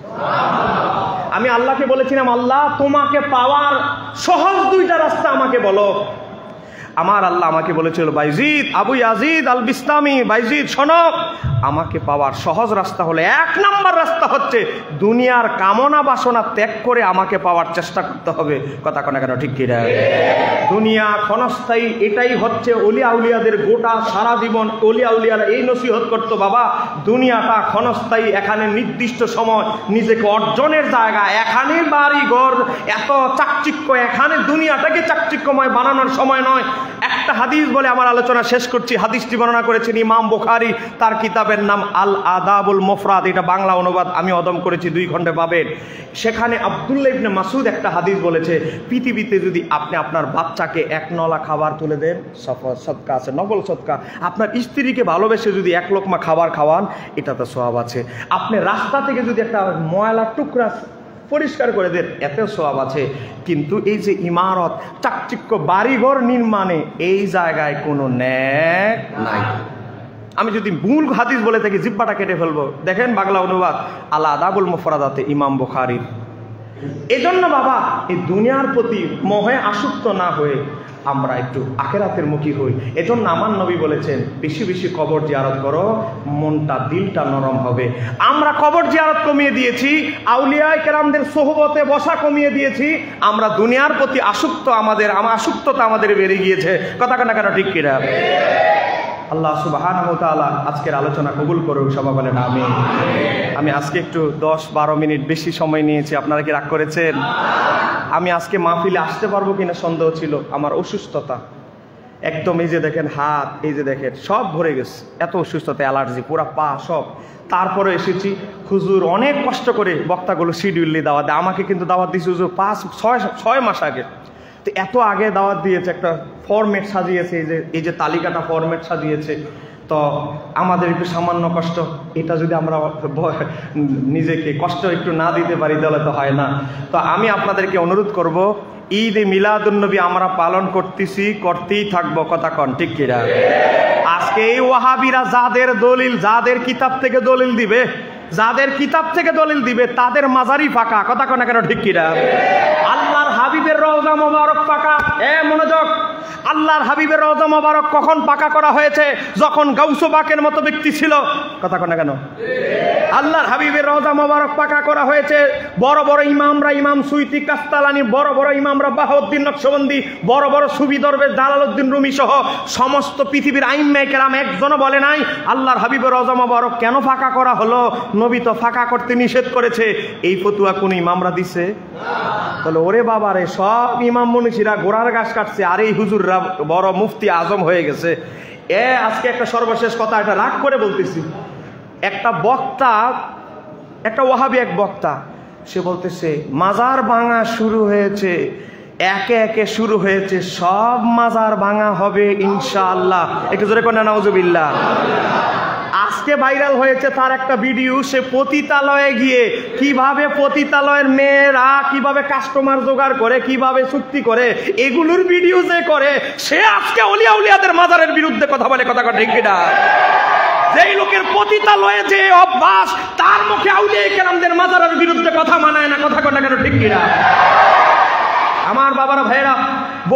হুমকি, বহু গালাগালি আমাদেরকে করা হয়। হক কথা আমরা আগে বলেছি, এখনো বলবো, ইমাম হোসাইনের পক্ষে লোক কম ছিল, কিন্তু ইমাম হোসাইন এজিদের হাতে বায়াত হওয়া কখনোই কবুল করে নাই।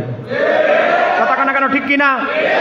এখানেও ওয়াহাবিরা বাটপারি করে। ইমাম হুসাইন শর্ত দিয়েছে, আমাকে সীমানায় দিয়ে দাও, আমি এক জায়গায় চলে যাব, অথবা আমাকে কি করো, মদিনায় ফেরত যাওয়ার সুযোগ দাও, অথবা এজিদের সাথে সাক্ষাতের সুযোগ দাও। আর এরা ওয়াহাবিরা কি করে জানেন? আমাকে এজিদের হাতে বায়াত হওয়ার সুযোগ দাও। জোরে কোন নাউজুবিল্লাহ। বাটপারের দলেরা দেখেন, আমার হাতে আছে ইমাম ইবনু কাসিরের আল বেদায়া ওয়ান নিহায়া 8 নম্বর খণ্ড। এখানে বলা হয়েছে আমাকে এজিদের সাথে কথা বলার সুযোগ দাও। আর এই জায়গাটা কাইটা এই এজিদি হুজুর রাখো, আমাকে এজিদের হাতে বায়াত হওয়ার সুযোগ দাও। আপনারা বলেন, ইমাম হুসাইন কখনো এজিদের হাতে বায়াত হবেন? এটা কি আপনারা বিশ্বাস করেন? এজিদ কেমন ছিল এটা আমার কথা নয়, এই ওয়াহাবি জামাত কওমি এদের 3 দলের বড় হুজুর, নাম হলো ইমাম ইবনু কাসির। হুজুর ইমাম ইবনু কাসির, ইবনে তাইমিয়ার ছাত্র ইমাম ইবনু কাসির। এই আল বেদায়া ওয়ান নিহায়া এটা আমরা অনুবাদ করি না, ইসলামিক ফাউন্ডেশন থেকে দেখেন বের হয়েছে, তারাই ওয়াহাবি জামাতরা এটা অনুবাদ করেছে। এই বইয়ের 429 পৃষ্ঠার মধ্যে এজিদের কর্ম পদ্ধতি নিয়ে উল্লেখ করতে গিয়ে লিখতেছে, এজিদের কি কি কর্ম ছিল, তার প্রিয় কাজ তুলে ধরতে গিয়ে হুজুর পাশে বসা, প্রতিদিন সে মদ পান করত।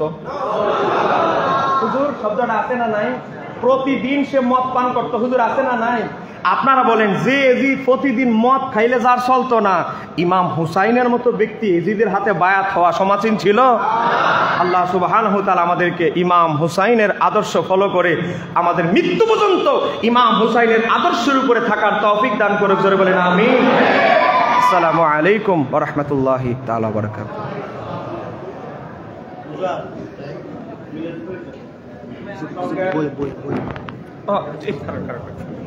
সম্মানিত মুসল্লিবৃন্দ, একটা মিস্টেক হয়ে গেছে, আপনারা যদি সম্ভব হয় এটা কেউ নেবেন। আমার লেখা একটা বই, আহলে সুন্নাত ওয়াল জামাত কারা। এটা সাউন্ডটা দাও ভাই, সাউন্ডটা দাও, আগে দাও, এটা খেয়াল ছিল না। দেখেন, এখন তো জানেন বেজাল দলের সদস্য বেড়ে গেছে, বাতিলরাও বলে আহলে সুন্নাত ওয়াল জামাত। তো এত বেজাল দলের ভিতরে আপনি সঠিকটা কিভাবে চিনবেন? 45টা আকীদা দেওয়া আছে। কারা আহলে সুন্নাত ওয়াল জামাত এটা আপনি নিজে নির্ণয় করতে পারবেন। যেমন নবী, হায়াতুন নবী, ইলমে গায়েব, ইসালে সওয়াব, কদম বুঝি, উসিলা, ঠিক আছে। এরপরে আল্লাহ সুবহানাহু ওয়া তাআলা নবীকে হাতাই জ্ঞান দান করেছেন, জানাজার পরে দোয়া, দাফনের পরে দোয়া, নবী নূর, এই সংক্রান্ত সব 45টা আকীদার কথা এখানে দেওয়া আছে। এই বইটা যদি নেন, 45টা আকীদায় দেখেন আরবি হাদিস অর্থ সবকিছু ডিটেলস দেওয়া আছে। 150 টাকা দাম। 20 কপি বই আছে। বেশি এখন তো অনেক মানুষ, 20 জন চাইলে এই বইটা নিতে পারে। নামাজের পর আমাদের একটা ছেলে থাকবে, আপনারা চাইলে নামাজের পর, অথবা এখন তো কিয়াম হবে না, কিয়াম মিলাদ হবে, এই মাঝখানে আপনারা এখন ঢুকে যাবে একটা লোক, দ্রুত 150 টাকা, কারো যদি থাকে 20 জন মানুষ 20টা বই নিতে পারবেন। জি ধন্যবাদ। আসসালামু আলাইকুম।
المكرمين